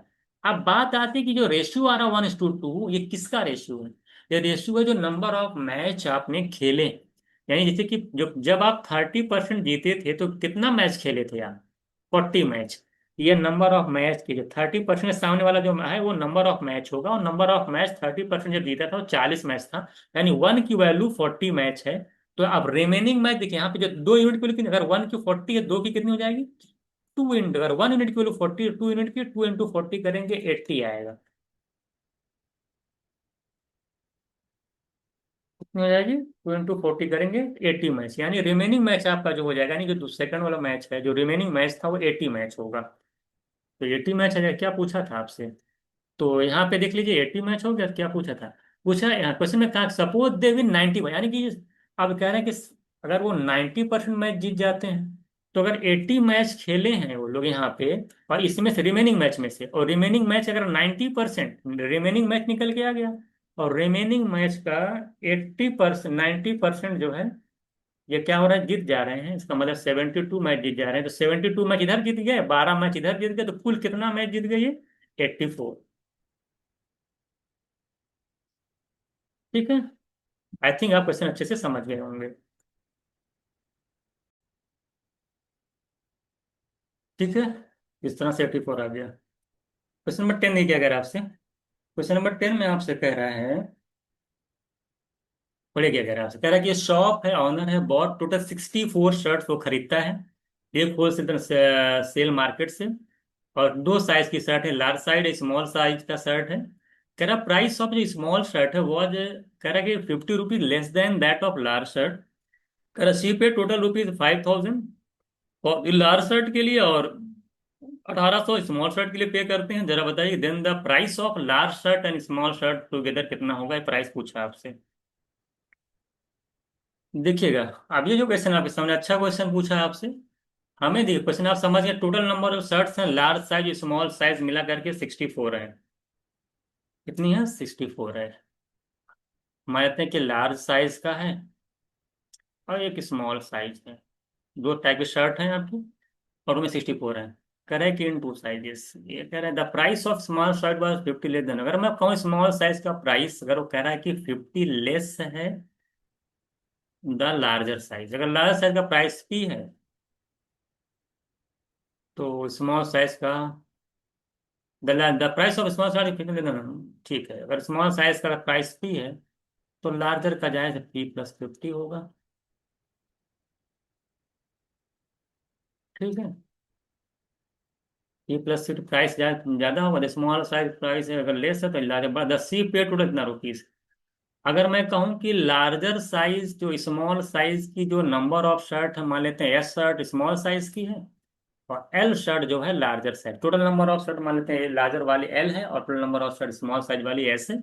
इनका प्राइस पी है, इनका प्राइस P50 है। तो मैं कहूँगा एल शर्ट लार्जर साइज वाली, जिनका एक शर्ट का प्राइस अगर P+50 रुपीज है, तो टोटल प्राइस कितना बनेगा? लार्जर साइज शर्ट की बात करें तो प्राइस क्या होगा? Quantity into price. तो क्वांटिटी हमारी एल है और प्राइस हमारा P+50 है, तो टोटल प्राइस आएगा लार्जर साइज का, और लार्जर का प्राइस है दे रखा 5000। तो अकॉर्डिंग टू क्वेश्चन 5000 दे रखा। इसी तरीके से पी इंटू जब एस करेंगे, प्राइस पी है, नंबर ऑफ शर्ट एस है, तो स्मॉल साइज का टोटल कॉस्ट आ जाएगा, वो 1800 रुपये आएगा। ये क्वेश्चन में दे रखा है। अब आपको आ जाना ऑप्शन पे। ऑप्शन पे आपको ट्राई करना। अब इसमें, अब इस क्वेश्चन को आपको सॉर्ट आउट नहीं करना है। आपसे पूछा क्या है? आपसे पूछा लार्जर और स्मॉल मिला करके कुल कॉस्ट कितना पड़ेगा एक शर्ट का। Large shirt and small shirt together में टोटल मिला के कॉस्ट कितना पड़ेगा, लार्जर और स्मॉल साइज के प्राइस का टोटल कॉस्ट कितना पड़ेगा, ये पूछा है। The price of large shirt and small shirt together in rupees कितना होगा, ये आपसे पूछा है। आप सोचिए, एक बात बताइए। हम मान लेते हैं कि लार्जर और मान लेते हैं कि लार्जर साइज और स्मॉल, ऑप्शन से वेरीफाई करेंगे, लार्जर साइज स्मॉल साइज का जो प्राइस है, सपोज दैट 150 है, अगर मान लेते हैं कि 150 है प्राइस, तो अगर 150 प्राइस है, तो आप जानते हैं कि एक का प्राइस दूसरे से 50 ज्यादा है। इस वाला ट्रिक मैंने आपको बताया था कि अगर मान लें कि दो शर्ट का प्राइस अगर 150 है और एक शर्ट दूसरे से 50 रुपए ज्यादा है, तो दोनों शर्ट कितने कितने की कैसे निकलता है। ये निकलता है 150 में से पहले जो जो ज्यादा अमाउंट उसको माइनस करो, 150 में से 50 माइनस 100 बचेगा, 100 में 50 50 दोनों को दे दो, और एक की 50 ज्यादा तो 50 ऐड कर दो इसमें, यानी एक की 50 हो जाएगी, एक की 100 हो जाएगी। ये प्राइस ऐसे निकलता है।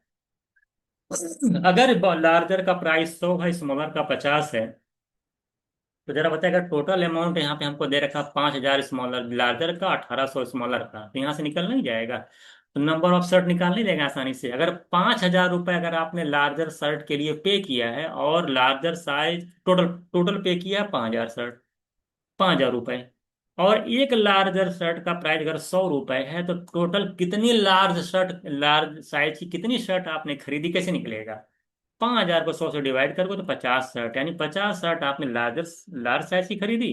अगर आपको स्मॉल साइज की निकालनी है तो जाहिर सी बात निकल जाएगा। 1,800 रुपये मान लें आपका प्राइस है, पूरा पूरा प्राइस आया है स्मॉल शर्ट का 1,800 रुपये, और एक शर्ट मिल रही थी 50 रुपये में, अगर 50 से डिवाइड करेंगे तो 36 आएगा। तो यानी 36 स्मॉल साइज की शर्ट खरीदी, 50 लार्ज की खरीदी, दोनों ऐड करोगे तो 86 शर्ट आ जाएगा। जबकि आपको पता है कि लार्ज और स्मॉल शर्ट मिला के 64 होता है। यानी पहला ऑप्शन चला जाएगा, आपका वेरीफाई नहीं हो रहा है, इसलिए पहला ऑप्शन चला जाएगा। अब हम क्या करेंगे, दूसरे ऑप्शन को वेरीफाई करेंगे। जैसे मान लेते हैं कि 200, मान लो 200 प्राइस है। अगर 200 प्राइस है, और फिर वही वाली क्वेश्चन दिमाग में रखिए तुरंत जल्दी से, अगर 200 प्राइस दो लोगों का है, एक का 50 ज्यादा है, तो दोनों को कितना कितना प्राइस है। तो 50 पहले माइनस कर लो तो आ जाएगा 150, और 150 में दोनों हाफ हाफ कर दो, 75 75, और फिर एक में 50 ऐड कर दो क्योंकि 50 ज्यादा था। तो एक स्मॉल साइज का प्राइस आ जाएगा 75, इसका आ जाएगा 125। ये रूल होता है, मैंने रेशो में पढ़ा है। इसका मतलब ये हुआ कि अगर बड़ी वाली शर्ट 125 रुपए की है, अगर 5,000 रुपये आपने टोटल पे किया, तो कितनी शर्ट खरीदेगी बड़ी वाली, बड़ी साइज वाली, डिवाइड कर लोगे यहाँ पे, तो आप देखो 40 आ जाएगा। कितना आ जाएगा, 40 शर्ट।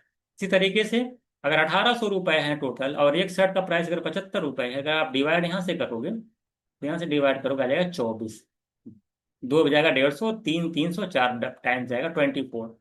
तो 50 और 40 इधर और 24 इधर, अगर दोनों को ऐड करोगे तो 64 आएगा। ये आंसर वेरीफाई हो रहा है। आंसर क्या हो रहा है, वेरीफाई हो रहा है। 64 शर्ट हमारे पास टोटल थी, यानी हमारा जो आंसर हो जाएगा वो हो जाएगा 200। ठीक है। तो ये थोड़ा सा क्वेश्चन था, बाकी इस क्वेश्चन के अंदर कुछ नहीं था। हालांकि सब लिखना भी नहीं था, आप खाली यहीं से ऑप्शन से देख करके, और ये तो आपको टोटल कॉस्ट पता था ना, यहीं से नंबर ऑफ शर्ट निकाल करके वेरीफाई कर लेते बस। ये जो मैंने यहाँ पीछे यहाँ पे किया, ये वाला प्रोसेस आपको करना था बस। भाई कोई क्वेश्चन या कुछ लिखने की जरूरत यहाँ पे नहीं थी, आपको डायरेक्ट आंसर निकल के आ जाता। वेरीफाई ही तो करना था ऑप्शन से, क्या दिक्कत थी। क्वेश्चन नंबर 11 दिखेगा जरा आपसे। क्वेश्चन नंबर 11 में कह रहा है आपसे, Anil, Bobby and Chintu join invest in investment agree to share overall profit preference the investment. Anil का शेयर कह रहा है, देखिए अनिल का जो शेयर है वो कह रहा है इन्वेस्टमेंट जो है वो 70% है। अनिल शेयर्स ऑफ इन्वेस्टमेंट, जितना भी मैं दिक्कत, अब तीनों लोग जो है अनिल है, बॉबी है, चिंटू है, ज्वाइंटली इन्वेस्ट करते हैं। कितना अमाउंट इन्वेस्ट कर रहे हैं हमें नहीं पता, मान लेते हैं एक्स अमाउंट इन्वेस्ट कर रहे हैं। तीनों मिला करके कितना अमाउंट इन्वेस्ट कर रहे हैं लोग, एक्स अमाउंट इन्वेस्ट कर रहे हैं। ठीक है, आप बोलें कि भाई जो जितना टोटल पैसा, इतना जो जिसका जितना रहे invest in business and agree to share और प्रॉफिट, जितना जितना जिसका इन्वेस्टमेंट होगा उसी हिसाब से उनका परसेंटेज होगा प्रॉफिट में। बिल्कुल बात सही है। आगे क्या कह रहे हैं, क्वेश्चन में कह रहा है कि अनिल का जो शेयर है इन्वेस्टमेंट इज 70%, और हिज शेयर ऑफ प्रॉफिट जो है कह रहा है वो डिक्रीज हो जाता है 420 रुपये। ध्यान दीजिएगा इस बात को। 400 420 रुपये प्रॉफिट डिक्रीज होता है, 70% इन्वेस्ट करते हैं। तो आखिर 420, यानी कि 400 कब, इफ कब होता है, if the overall profit goes down from 18% से 15%। अगर प्रॉफिट 18% से 15% आ जाता है, तो जब प्रॉफिट 18% होगा, तो बताइए कि उनका जो आपके अनिल हैं उनका प्रॉफिट शेयर कितना रहा होगा। तो आप जानते हैं जब प्रॉफिट 18% होगा, तो चूंकि देखिए टोटल इन्वेस्टमेंट मान लिया एक्स है, कितना है आपका एक्स है, ठीक है, उसका 70% इन्वेस्ट किए हैं ये, जो टोटल अमाउंट हुआ उसका 70% निकालेंगे, इनका इन्वेस्टमेंट आ जाएगा। और कितना परसेंट प्रॉफिट होगा, जितना परसेंट में उसी के अकॉर्डिंग प्रॉफिट होगा। 18% का प्रॉफिट पहले इनको हो रहा था, 18% निकालेंगे, ये इनका इनिशियल प्रॉफिट आएगा। बाद में क्या होगा, फिर यही आपका 70% इन्वेस्ट किए थे और प्रॉफिट घट के आ गया 15%, इनको भी 15% मिलेगा, ये तो है। इन दोनों का जब डिफरेंट निकालेंगे तो आप देख पा रहे हैं ये वाली चीज पूरी पूरी कॉमन है, एक 70% कॉमन है। तो 18 में से 15 चलेगा 3%, कि 18 में से 15% जाएगा 3%, और एक्स का 70% तो कॉमन है ही है। एक्स इंटू 70%, ये चीज तो कॉमन है। और इंटू 3% और आ जाएगा, 18 में से 15 जाएगा, ये आएगा। यानी ये प्रॉफिट था, ये प्रॉफिट बाद का है, और दोनों प्रॉफिट जो डिफरेंस है वो 420 दे रखा है, यानी 420 के इक्वल होगा। मैं पूरा डिटेल समझा दिया किस तरह से बात को कह रहा है वो। तो निकल नहीं जाएगा इनका कितना शेयरिंग था, निकाल लीजिए, देखिएगा यहाँ पे। अब 0 0 कैंसिल हो जाएगा, 21 आएगा, 21 से कैंसिल करेंगे 20 आ जाएगा। यहाँ पे 2 0 है, 3 0, यानी एक्स अपॉन 1000 की वैल्यू आ जाएगी 20, यानी एक्स की वैल्यू आ जाएगी 20,000। क्या जाएगी 20,000, यानी एक्स की वैल्यू आ जाएगी 20,000, यानी 20,000 इन्वेस्ट कर रहा है ये। ठीक है, इनका जो इन्वेस्टमेंट हो 20,000 है। टोटल कितना जाएगा, टोटल इन्वेस्टमेंट जो है 20,000 हो गया। ठीक है, आगे क्या कह रहे हैं, कह रहा है his share of profit decrease. अब अगला लाइन कह रहा है कि चिंटू का जो शेयर ऑफ प्रॉफिट हो, कह रहा है वो 80 रुपये इंक्रीज कर जाता है जब प्रॉफिट 15 से 17% होता है। चिंटू का जैसे प्रॉफिट कह रहा है कि 15%। तो amount of invest by Bobby, Bobby ने कितना अमाउंट इन्वेस्ट, तो ये बताइए चिंटू ने, सबसे पहली बात है कि चिंटू ने कितना परसेंट उनका इन्वेस्टमेंट में शेयर, हमें नहीं पता। चिंटू का कितना परसेंट जो इन्वेस्टमेंट में शेयर, हमें तो नहीं पता ना। वही चीज निकाले कि चिंटू आखिरकार जो है कितना परसेंट इन्वेस्ट कर रहा है शेयर में। तो हम मान लेते हैं कि C% इन्वेस्ट कर रहा है, कितना कर रहा है, C%। अगर चिंटू का शेयर में शेयर C% है, किसका, 20,000, है ना। और अब आगे चलिए, तो C% ऑफ 20,000 हो गया, और 15 से 17%, 2% का इंक्रीमेंट हो रहा है प्रॉफिट में। और प्रॉफिट यानी कि ये जो निकल के आएगा, प्रॉफिट का इंक्रीमेंट निकल के आ जाएगा टोटल। और देखिए ये 2% क्या इंक्रीमेंट ऑफ प्रॉफिट, ये क्या इन्वेस्टमेंट है टोटल, इन्वेस्टमेंट का 2% इंक्रीज करके प्रॉफिट, और प्रॉफिट इंक्रीज कितना किया, 80। यहाँ से 80 के बराबर कर दीजिएगा। यहाँ से अगर आप देख पा रहे हैं 0 से 0 कैंसिल हो जाएगा, और यहाँ से अगर मैं निकालता हूँ C% से, देखिए 2 0 0 कैंसिल हो जाएगा, देन 2C की वैल्यू 40 आ जाएगी। 2C ने 4C की वैल्यू 40 आ जाएगी, तो यहाँ पे C निकालेंगे तो 20% आ जाएगा। कितना आ जाएगा, 20%। ठीक है, तो यानी जो प्रॉफिट है, यानी C का जो इन्वेस्टमेंट वो 20% है। आगे क्या पूछा है, the amount in invest Bobby, अगर इनका इन्वेस्टमेंट 20% है, और 70% इन्वेस्टमेंट अगर आपका अनिल का है, और चिंटू का 20% इन्वेस्टमेंट है, तो बॉबी का इन्वेस्टमेंट कितना है, 10%। यानी बॉबी का इन्वेस्टमेंट अगर 10% है, तो आपसे पूछा कितना है, तो 20,000 का 10% निकालेंगे तो ओवरऑल ही पता होना चाहिए कि कितना आ जाएगा, 2,000 रुपये। तो ये आपका आ जाएगा 2,000 रुपये। ठीक है, तो 2,000 रुपये आपका जो है बॉबी का इन्वेस्टमेंट होगा। अगर परसेंटेज में पूछा 10% आता है। ठीक है, तो 2,000 आ जाएगा, तो आसानी क्वेश्चन था ये। हमने पहले एक्स निकाले, टोटल इन्वेस्टमेंट निकाल लिया, यहाँ से निकाल लिया, और फिर मैंने C% इंटू 20,000। ठीक है, उसका 2% निकालेंगे तो प्रॉफिट का फायदा, प्रॉफिट में इंक्रीमेंट, और प्रॉफिट में इंक्रीमेंट 80, यहाँ से निकल जाएगा C ने कितना परसेंट इन्वेस्ट किया है, कितना परसेंट इन्वेस्ट किया, निकल के आ जाएगा। तो 70 इन्वेस्ट किए थे ये C जो है 20%, तो बॉबी करेगा 10%, तो 20,000 का 10% निकालेंगे 2,000 आएगा। 12 देखिए क्या कह रहा है आपसे, कह रहा है बॉक्स में 400 बॉल हैं, आइदर व्हाइट एंड, मतलब उसमें से देखिए, कह रहा है कि उसमें से ग्रीन कलर लिखे ना, आइदर व्हाइट और ब्लैक। कह रहा है कि there being a many metallic white ball as metallic black, यानी जो जो नंबर ऑफ बॉल्स हैं ब्लैक कलर वाली, और मेटेलिक ब्लैक कलर वाली बॉल, और जो मेटेलिक जो व्हाइट कलर वाली बॉल है वो आपस में क्या है, इक्वल है। जितनी जितनी मेटेलिक व्हाइट बॉल है उतनी ही मेटेलिक जो है ब्लैक बॉल है। तो क्वेश्चन में कह रहा, तो दे रखा है क्या क्वेश्चन में, अकॉर्डिंग कह रहा है 40% ऑफ व्हाइट बॉल, जो व्हाइट बॉल है का 40% कह रहा हूँ मेटालिक है, और and of 50% black ball are metallic, और दोनों आपस में इक्वल होंगे, क्वेश्चन के अकॉर्डिंग है। यानी कि 40% ऑफ व्हाइट मेटालिक बॉल है ना, मेटेलिक बॉल एम लिख दे रहा हूँ, वो इक्वल होगा 50% ऑफ ब्लैक, है ना, 40% व्हाइट बचा, सॉरी व्हाइट बॉल इक्वल होगा 50% भी ब्लैक बॉल, है ना। क्योंकि 50% ब्लैक बॉल जो वो मेटेलिक बॉल आएगी, तो जो नंबर आएगा वो मेटेलिक बॉल का आएगा, और 40% ऑफ जो पूरे व्हाइट बॉल का जो 40% आएगा, वो नंबर जो आएगा वो व्हाइट मेटेलिक बॉल का आएगा, और दोनों आपस में इक्वल अकॉर्डिंग टू क्वेश्चन। यहाँ से अगर मैं रेशियो निकालता हूँ, परसेंटेज से परसेंट कैंसिल, जीरो से जीरो कैंसिल हो जाएगा, तो व्हाइट बॉल और ब्लैक बॉल का जो रेशियो आएगा, मेटेलिक बॉल नहीं, व्हाइट बॉल और ब्लैक बॉल का जो रेशियो आएगा वो 5:4 आएगा। और दोनों मिलाकर के 5 + 4 का 9, तो टोटल बॉल है कितनी, 450, 9 × 4 50, एक की 50, यहाँ से 5 निकालेंगे 250, व्हाइट बॉल आ जाएगी 250, ब्लैक निकालेंगे तो 50 × 4 करेंगे 200, 200 ब्लैक बॉल हो जाएगी, 250 व्हाइट बॉल हो जाएगी। आपसे पूछा था क्या, आपसे पूछा क्या था, then number of non metallic ball in the box, तो non metallic ball in the box आपको बताना था, कितनी हो जाएगी non metallic ball in the box, 250 तो हो गई 50, 250 बॉल आपकी व्हाइट बॉल, 450 में। अब हाँ, तो नॉन मेटेलिक बॉल निकालना, निकाल लीजिए।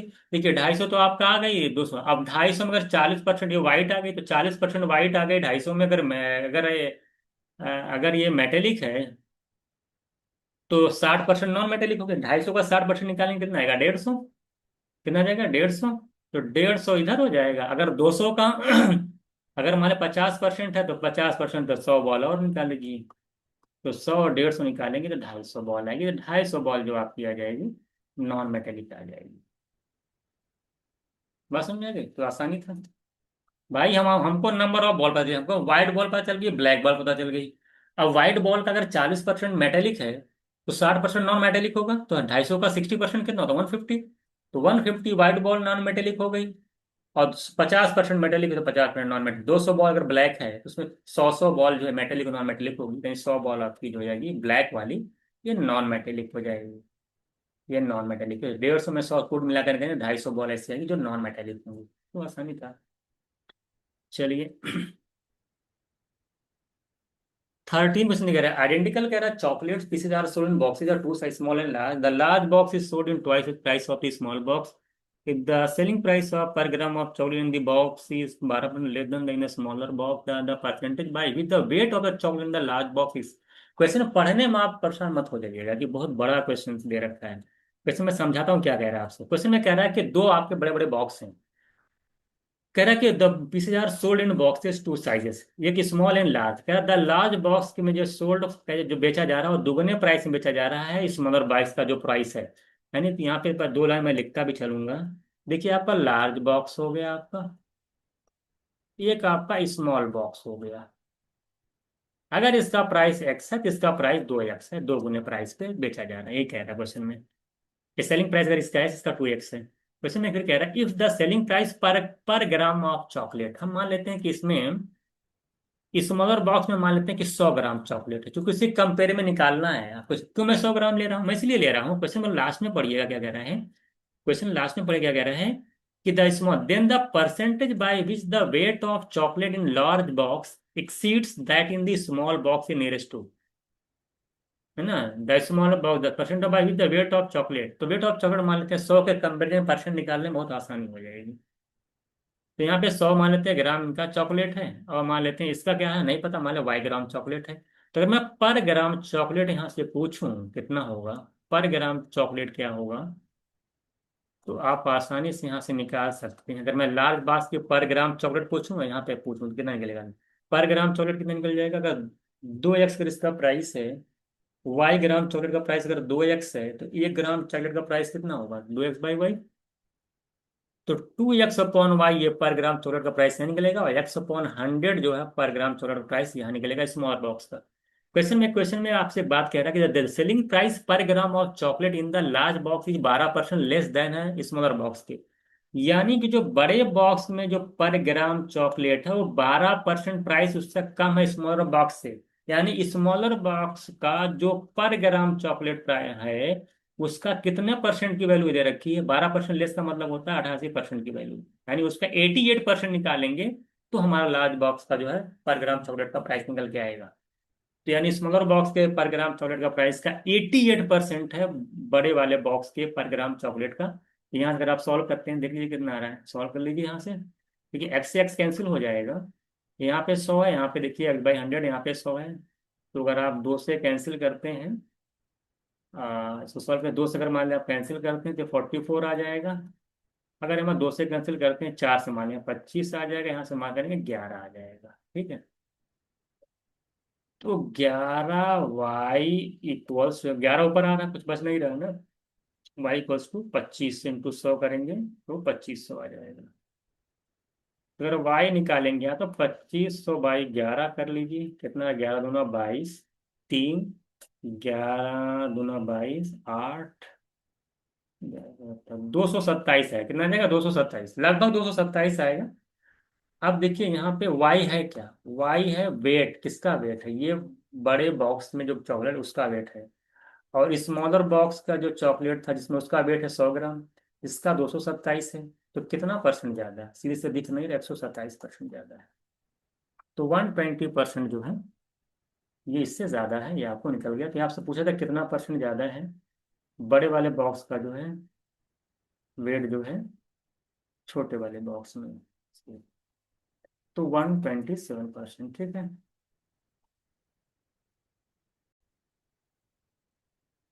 सही है, तो 100 देख लीजिए, आसान निकले। आपको देखिए 100 है, 227 है, 127 ज्यादा है किससे, 100 से, परसेंट निकल नहीं जाएगा, 127%।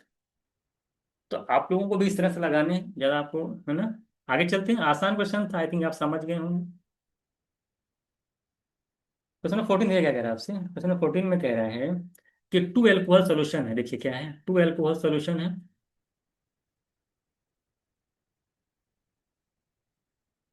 कह रहा है ए एंड बी,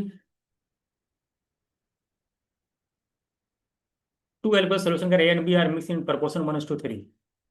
ठीक, कह रहे 1:3 में आप जो है मिक्स किया गया, the volume of the mixture is then double by adding. देखिए होता क्या है, यहाँ पे जो प्रपोर्शन दे रखा है 1:3, मान लेते हैं 1:3 के रेशियो में, अगर यहाँ पे अल्कोहल है और यहाँ पे जो टोटल बन रहा है इनका 1+3 करेंगे तो 4 यूनिट, टोटल क्वांटिटी कितनी बनी, 4 यूनिट बन रही।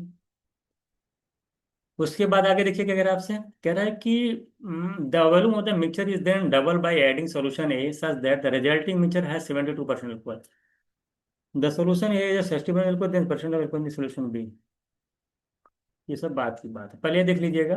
कह रहा है कि the volume of the mixture is then double, अगर वॉल्यूम ऑफ द मिक्सचर क्या हो गया, डबल हो गया, यानी 4 यूनिट था अब 8 यूनिट हो गया। और कैसे हुआ है कि देखिए ये इस रेशियो में बी वाले को का कुछ नहीं चेंज किया गया, एक इसमें ए वाला टाइप का अल्कोहल ऐड कर दिया गया। तो अब ये में अगर पहले 1 यूनिट था, इसमें कितना ऐड कर दें कि टोटल मिलके 8 यूनिट बन जाए। जब यहाँ पे 3 है तो 3+5 ऐड होता है, 8 होता है। इससे यानी कि 4 यूनिट टेबल को अगर और ऐड कर देंगे तो 1 में 4 ऐड करेंगे तो 5 बनेगा। तो 5+3 देखिए यहाँ मिलकर 8 हो जाएगा। बस समझ में आ गया, यानी कि ए वाला जो क्वांटिटी था एल्कोहल का उसका 4 यूनिट आपको ऐड करना पड़ेगा, तो आप देखिए 5:3 हो जाएगा। यानी जो फाइनल हो जाए, फाइनल मिक्सर में जो रेशियो आ जाएगा दोनों का, एल्कोहल का जो रेशियो आ जाएगा क्वांटिटी का, वो 5:3 हो जाएगा। अब यहाँ पर आप आसानी से एलिगेशन लगा सकते हो। आपने कह रहा है ना कि the as a resulting mixture है, कह रहा है रिजल्टिंग मिक्सचर जो है उसमें 72% एल्कोहल है, ए में 60% एल्कोहल है, बी में कितना परसेंट एल्कोहल नहीं पता है। आपसे पूछा कि जो क्वांटिटी आई एल्कोहल की वो 5:3 आएगी।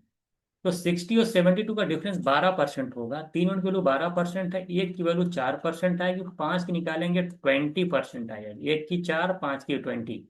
आप जानते हैं 72, 60 72 से कम है तो ये वाली वैल्यू जो होगी 72 से ज्यादा होगी। इसी 72 में जो 20% है इसी को ऐड कर दीजिएगा तो आंसर हो जाएगा 92%। ये मिक्सचर एंड एलिगेशन में आपको इस तरह के फॉर्मूले बताए गए। आई थिंक इसमें ज्यादा मेहनत करने की जरूरत नहीं है, आप समझ गए होंगे। ये आपको हो जाएगा 92%। क्वेश्चन नंबर 15 है, क्या कहता है, फाइनल एग्जामिनेशन के लिए विष्णु का जो स्कोर ऑफ 52%, आशा का स्कोर 64% है। कह रहा mark obtain by Vishnu is 23 less. मान ले यहाँ पे देखिए, यहाँ पे कहीं ना कहीं रमेश लाएंगे, मान लेते हैं रमेश। ये देखिए आपका विष्णु है, ये आशा है, ये है विष्णु, ये आपका आशा है। ठीक है, कह रहा कि द विष्णु स्कोर 52%, इनका विष्णु का 52% और इसका है 64%। ये -23, 23 लेस है, और ये 34 ज्यादा है। ठीक। तो आप देखिए बीच में रमेश के स्कोर से ये 52% और 64% जो डिफरेंस आ रहा है, कितने का आ रहा है? आप देख पा रहे हैं 12% का। और नंबर में -23 और 34 में जो डिफरेंस, नंबर में गैप कितने का आ रहा है? 34, माइनस माइनस प्लस हो जाएगा। तो 34 प्लस 23 करेंगे 57। तो 12% अगर 57 है, तो आपको गीता का स्कोर निकालना जो कि 84% है टोटल का। तो यहाँ पे 7 गुना बन रहा है। तो 57 का 7 से मल्टीप्लाई करेंगे, 399 मेरा आंसर हो जाएगा। ये वन लाइनर क्वेश्चन है, इसमें ज़्यादा टाइम नहीं दिया जाएगा, तो आप आसानी निकाल लेंगे 399। क्वेश्चन नंबर 16 दिया गया है आपसे। कह रहा है man buy 35 kg of sugar, और उसका प्राइस इस तरह से रखता है, और set a mark price in order to make up 20% profit. इतना मार्क्स उसका प्राइस इस तरह रखता है कि उसको 20% का प्रॉफिट हो रहा हो। फिर क्या कहता है, उसमें से 5 kg को उसी प्राइस में बेचता है जो प्राइस बढ़ाया हुआ था। और 15 kg शुगर को उसने क्या किया, 10% के डिस्काउंट पे तुरंत बेचा है। 3 kg उसकी वेस्ट हो गई है। और जो बची हुई शुगर को है, वो कह रहा है कुछ प्राइस और बढ़ा करके, जो वेस्ट हो गया है, तो बची हुई शुगर तो उसका प्राइस जो जो पहले था प्राइस, उससे कुछ बढ़ा करके वो जो है बेचता है। जिससे कि उसको टोटल जो ओवरऑल प्रॉफिट होता है वो 15% का होता है। तो जो जितना, जो पी की वैल्यू क्या, कितना आखिरकार प्राइस उसने बढ़ाया था बाद में, वही आपसे पूछा है कि then P G nearest to क्या होगा। आई थिंक क्वेश्चन आप समझ गए होंगे। हम मान लीजिए हमें प्राइस पता नहीं शुगर का प्राइस कितना है। हम मान लेते हैं कि शुगर का जो कॉस्ट पड़ा होगा वो आदमी को, मानते हैं 100 रुपीज। ठीक। अगर कॉस्ट मैंने बाय खरीदी का शुगर, तो मान ले 35 kg अगर मैंने शुगर खरीदा है, तो मान लेते हैं कि उसका रेट रहा होगा 100 रुपीज पर केजी के हिसाब से रहा होगा। तो यहाँ से अगर हम टोटल कॉस्ट पता देखा जाए तो कितना पड़ रहा है आपका, 35 × 100 कर लेंगे, 3500 रुपये। ये आपका टोटल आपका कॉस्ट पड़ेगा। फिर उसने क्या किया है कि शुगर सेट है mark price in order to make 20। अब उसने क्या किया, प्राइस को बढ़ा दिया। 100 के बजाय 20%, यानी 20% का इंक्रीमेंट कर दिया, प्राइस कर दिया 120। और उसने क्या किया कि 5 kg शुगर को, जो प्राइस हुआ 100 के बजाय 120 रुपये हो गया, उस पर सेल कर दिया। यानी कितने रुपए में सेल किया, 120 × 5 करेंगे तो आ जाएगा 600 रुपये में, यहाँ पे सेल कर दिया। उसके बाद क्या किया कि 15 kg शुगर था, उसको 10% का डिस्काउंट। आप जानते हैं कि 120 रुपये प्राइस है, 10% डिस्काउंट करेंगे तो क्या आ जाएगा, 12 रुपये का डिस्काउंट कर दीजिए, तो 120 में से 12 माइनस कर देंगे, यानी 108 के रेट से, 108 के रेट से 15 kg उसने शुगर बेच दिया। तो आ जाएगा देखिए 15, 100 120 करेंगे 1620 रुपये आएगा। तो मिला करके अगर आप देखेंगे, और 3 kg जो शुगर है उसका प्राइस तो 0 रुपये खराब हो गया, नहीं यहाँ पे जीरो अमाउंट आएगा। तो आप देख रहे हैं 5 kg, 15 kg एंड 3 kg मिला के 23 kg शुगर जो है उसने जो बेचा है, बेचा तो 20 ही थी, तो खराबी हो गई। तो 1620 और 600 करेंगे तो 2220 रुपये में। तो 2220 रुपये में वो पूरी शुगर उन्होंने बेचा। तो बचा जो कह रहा है, अब इतना तो बेच दिया, इतना में बेच दिया उसने, ठीक है। फिर क्या कहा है कि रिमेनिंग शुगर को जो है उसने क्या किया, कुछ प्राइस बढ़ाकर बेचता है, जिससे कि ओवरऑल प्रॉफिट को 15%, ओवरऑल प्रॉफिट उनको 15% हुआ है। देखिए कॉस्ट इनका 3500 रुपये था, अगर उनको ओवरऑल 15% का प्रॉफिट हुआ, यानी 115% उन्होंने बेचा होगा टोटल। अगर यहाँ से जीरो जीरो मैं से बता देता हूँ, तो 115 का 35 है, 3500 ये आ जाएगा। 100 + 15 करेंगे तो 3500, और प्लस, और 35 का 15 गुना करेंगे 450 450, 525 आएगा। यानी 4025 रुपये ओवरऑल उन्होंने चीजों को सेल किया है। तो उन्होंने कहा था कि he sell remaining sugar by raising the mark price. तो रिमेनिंग शुगर को he sell remaining sugar by mark, तो रिमेनिंग जो शुगर थी उन्होंने कुछ परसेंट बढ़ा के सेल किया था। तो ये पूछा कितना रुपए बढ़ाकर उन्होंने सेल किया था, यही आपसे पूछा था। चलिए अब आप देख लीजिए कि कितना हो रहा है। देखिए 2220 रुपये तो यहाँ पे आ रहा है, और 4025 टोटल सेल किया है अगर इन्होंने, 35 रुपये अगर उसका कॉस्ट है। तो यहाँ से अगर आप देख पा रहे, अगर माइनस कर दिया जाए 4025, 2220, ये 4025 अगर माइनस 4025, और 2220 अगर माइनस कर दिया जाए, तो यहाँ पर 5 शून्य, 1805। ये जो 1805 रुपये आएगा, जो 1805 रुपये आया है, ये रेट, क्योंकि देखिए 23 केजी को इतने में बेचा था, ओवरऑल इतने रुपए में बेचा है, तो जो 12 केजी शुगर बची थी उसको कितने रुपए में बेचा था? 1805 रुपये में। 12 केजी का शुगर 1805 रुपये में बेचा है, तो 1 केजी शुगर कितने में बेचेगा? प्रॉफिट निकालना तो आप एक पे काम करिए, तो अगर 12 से डिवाइड कर देंगे, देखिए कितना 12 12 6, 60 आएगा। 60, 12 25 60, यानी 150 के आसपास आएगा। यानी कि जो है 150 के आसपास जो है प्राइस आ रहा पर केजी का, जो बढ़ा हुआ प्रॉफिट था, जिसपे आपने प्राइस बढ़ाया था। तो 150 इधर था। अब आप देख लीजिए पहले प्राइस कितना था, आपसे पूछा था कि एसीएल, अच्छा पहले कितना था आपका? 120 था। तो 120 के बजाय उसने क्या किया? 150 कर दिया। तो कितना परसेंट का प्राइस प्राइस बढ़ा है आपसे पूछा है। तो निकल दोगे आप, 120 के बजाय 150 किया, 30 का प्राइस बढ़ा दिया। 120 के कंपेयर में परसेंटेज निकालना है।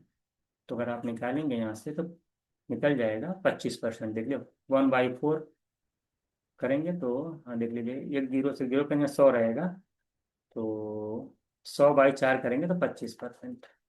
ठीक है, ये रहेगा, इसको रहने दीजिएगा। तो 25%, कुछ नहीं, एक बार फिर समझ लीजिए, 35 केजी शुगर थी, 3500 रुपये में पड़ेगी। 5 केजी, अभी 20% बढ़ा करके उसने 5 केजी बेचा इतने रुपए में। 15 केजी बेचा, 10% का डिस्काउंट दे करके, यानी 108 रुपये के हिसाब से इतने रुपए में बेचा। 3 केजी खराब हो गई, कुल मिला के 2220 रुपये में बेचा। ओवरऑल प्रॉफिट हुआ 115% का। टोटल सेलिंग प्राइस आपका इतना है 2220 रुपया, जो है 23 केजी का सेलिंग प्राइस था। तो 12 केजी का सेलिंग प्राइस कितना होगा? तो 4025 में से 2220 माइनस करेंगे, 1805 रुपये जो आएगा वो 12 केजी का सेलिंग प्राइस होगा। तो 1 केजी का सेलिंग प्राइस निकल जाएगा 150 रुपये। तो यानी अब पहले सेलिंग प्राइस क्या था पर केजी? कितना था? 120 रुपये। तो कोई बोला कितना प्राइस बढ़ा दिया आपने? 120 के बजाय 150 में अगर आप सेल कर रहे हैं, 30 बढ़ा दिया। तो 30 का इंक्रीमेंट है 120 में, तो कितना परसेंट? 1/4। 1/4 का मतलब 25%। ठीक है, 17 देखिए क्या कह रहा है आपसे। क्वेश्चन नंबर 17 देखिए क्या कह रहा है आपसे। कह रहा है, इन में John bought the same amount of rice and the same amount of wheat he had bought in April, but she spend 15 150 रुपया more due to price increase the rice and wheat by 20%, 12%। ठीक है, if John had spend rupees 450। देखिए, इन अप्रैल, अप्रैल के महीने में question में कह रहा है कि अप्रैल के जो मंथ में, अगर अप्रैल मंथ की बात की जाए, तो 450 रुपीज जॉन ने खर्च किया है। कितना खर्च किया? 450। और क्वेश्चन में कह रहा है कि इन तो ये होता है 15 में, ठीक है, बट इस पे अप्रैल, बट इस पे 150 मोर ड्यू टू प्राइस इंक्रीजेस। ठीक है, और हाँ, ये आप देखिएगा, क्वेश्चन अच्छे से पढ़िएगा। कह रहा है कि में इन में John bought the same amount of rice and same amount of wheat as he had bought in April, but spend 150 रुपये ज्यादा due to the price increase of rice and wheat by बीट। देखिए, प्राइस जो rice का increase हुआ 20% हुआ है, और जो प्राइस इंक्रीज हो गया है उसका इसका हो गया है 12%। किसे? व्हीट का हो गया 12%, और उसका होगा 20%। तो 20% प्राइस इंक्रीज हो गया। तो इसका मतलब अगर मैं 20% निकालता हूँ, तो इसका मैं 20% प्राइस निकालता हूँ, जरा बताइए कितना आ जाएगा? तो 20% माने क्या? 20% माने 1/5, यानी 90 रुपया प्राइस जो है बढ़ गया है मई में। या अप्रैल में अगर 450 है, तो बोला कि मई में 20% बढ़ गया है, तो यानी 90 रुपये का इंक्रीमेंट हो गया है मई में। तो 90 रुपीज का अगर इंक्रीमेंट मई में हो गया है, और ओवरऑल जो पूरा जो प्राइस बढ़ा हुआ है, बोला कि 150 रुपये ज्यादा, ठीक है ना। अगर अप्रैल मई में कंपेरिजन किया जाए, तो 150 ओवरऑल ज्यादा हुआ है, और 90 रुपीज तो ज्यादा हो गया है आपका किसमें? राइस में। यानी 60 रुपये जो ज्यादा हुआ होगा, वो प्राइस जो बढ़ा होगा वो आपका बढ़ गया होगा किसका? वीट का। और परसेंटेज में जो बढ़ा हुआ प्राइस वीट का दे रखा हो 12%, यानी 12% की जो वैल्यू दे रखी है वो 60 के बराबर है। अगर मैं यहाँ से 100% निकालता हूँ, तो मैं सीधे दे पा रहा हूँ 500 रुपये। यानी पहले, यानी जो पहले जो राई जो आप वीट खरीद, जो अप्रैल में जो खर्च था वो 500 रुपये का था, बस अब बढ़ करके जो है 560 हो गया। अगर मैं मई में बात करूंगा तो 560 हो जाएगा।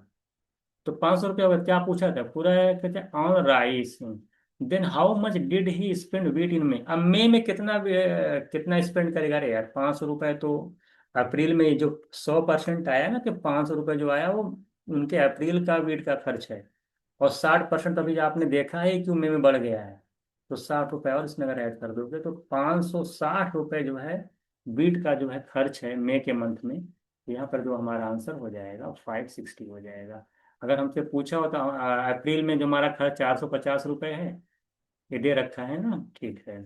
तो अगर हमारा मई में पूछा होता कि खर्च क्या होगा राइस का, तो 450 में 90 ऐड कर देंगे, तो आ जाएगा 540 रुपये। ये हमारा खर्च हो जाएगा इसका, राइस का, इन मंथ अप्रैल मंथ में, सॉरी मई मंथ में आ जाएगा, ठीक है। इसका भी निकाल सकते हैं हम लोग। तो छोटी छोटी चीजें हैं, डेली लाइफ से कनेक्टेड हैं, चीजों को आप समझेंगे। 12% के बराबर क्योंकि आप समझ गए होंगे, क्योंकि 90 रुपीज का इंक्रीमेंट हो रहा है किसमें, मैं देख रहा हूँ 90 रुपीज इंक्रीमेंट हो रहा है अब मई के मंथ में राइस का, और मई के मंथ में टोटल इंक्रीमेंट 150 का, तो 60 रुपए का किसका इंक्रीमेंट हो जाएगा, वीट वाले का। तो इंक्रीमेंट हुआ कितने का, 12% का, तो 12% के वैल्यू 60, 100 की निकालेंगे 500, यानी 500 खर्च हो रहा था राइस में, वीट पे, मैं अप्रैल के मंथ में। तो मई में कितना होगा, 500 प्लस 60 करेंगे, 560 आ जाएगा। इसमें 18 ही क्या कह रहा है आपसे, कह रहा अरुण जो है, कह रहा कि bought some pencil and sharpness spending the same amount of money as Arun, Aditya bought twice as many pencil and 10 sharper less. The cost of one sharpener, देखिए इसमें तीन चार चीजें, कॉस्ट ऑफ वन शार्पनर कह रहा है कि two more than the cost of one pencil, then the minimum possible number of pencil bought by Arun Aditya together. देखिए दो लोग हैं, दी दो चीजें, यहाँ पे पेंसिल है, एक मिनट रुकिएगा।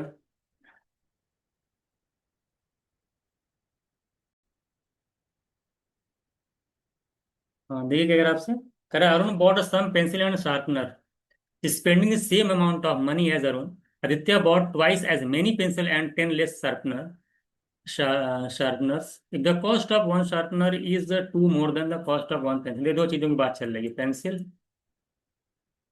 यहाँ पे शार्पनर की बात चल रही है, और दो लोगों की बात चल रही है, कौन कौन से, अरुण है और आदित्य है।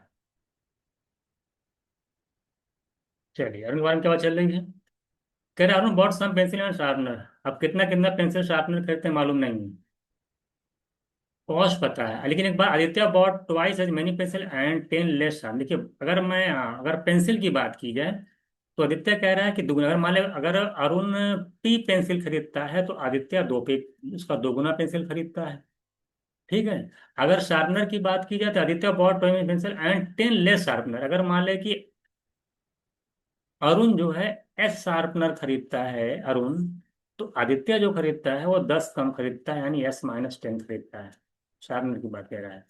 अगर cost of, two more than cost of pencil, अगर if the cost of one sharpener is two more than cost of pencil, अगर एक पेंसिल का कॉस्ट मैं मान लेता हूँ कि X रुपए है, तो शार्पनर का जो कॉस्ट है 2 रुपए ज्यादा है, यानी X+2 है, PS+2 है, देख लीजिए, यही आपको लगाना है। आप आपसे पूछा क्या है, then the minimum possible number of pencil bought by Arun and Aditya together, minimum number of pencil, minimum number possible number of pencil. देखिए अगर मैं टोटल कॉस्ट की बात करूं, Arun bought some pencil sharpener and same, Arun कह रहा है कि Arun bought some pencil and sharpener spending same amount of money as Arun. अब आप ये निकालिए कि पेंसिल और शार्पनर पर अरुण का कितना स्पेंडिंग अमाउंट होगा, ये निकाल लीजिए। अगर अरुण की बात करें, तो अरुण ने पी पेंसिल खरीदा है, कॉस्ट प्राइस X रुपीज है, तो PX हो जाएगा, अगर कितना हो जाएगा, PX हो जाएगा। और प्लस अगर शार्पनर एस खरीदा है, और तो शार्पनर का प्राइस अगर X+2 है, तो आप देख लीजिए एस प्राइस एस है और शार्पनर प्राइस X+2 है, तो S × X+2 इनका खर्च आएगा, ये इक्वल खर्च हो जाएंगे, इनका पूरा सब होगा। अब चलते हैं आदित्य पे, आदित्य ने पेंसिल खरीदी 2P और प्राइस X है, तो 2PX तो पेंसिल पे खर्च कर देगा। और शार्पनर जो खरीदा है आदित्य ने S-10 खरीदा है, ये लिखा है, S-10 खरीदा है, और शार्पनर का जो प्राइस है X+2 है, ये इनका है। दोनों को मल्टीप्लाई करके, दोनों इक्वल है, दोनों का स्पेंडिंग अमाउंट इक्वल था। यहाँ पर अगर हम सॉल्व करते हैं, देख लीजिए क्या आ रहा है हमारा, देखिए PX आएगा, ये SX आएगा, ये 2S आएगा, और इक्वल्स टू आएगा यहाँ पे 2PX। यहाँ पर मल्टीप्लाई करेंगे तो देखिए SX आएगा, और -10x, -10 अब 2 से मल्टीप्लाई करेंगे 2s और -20।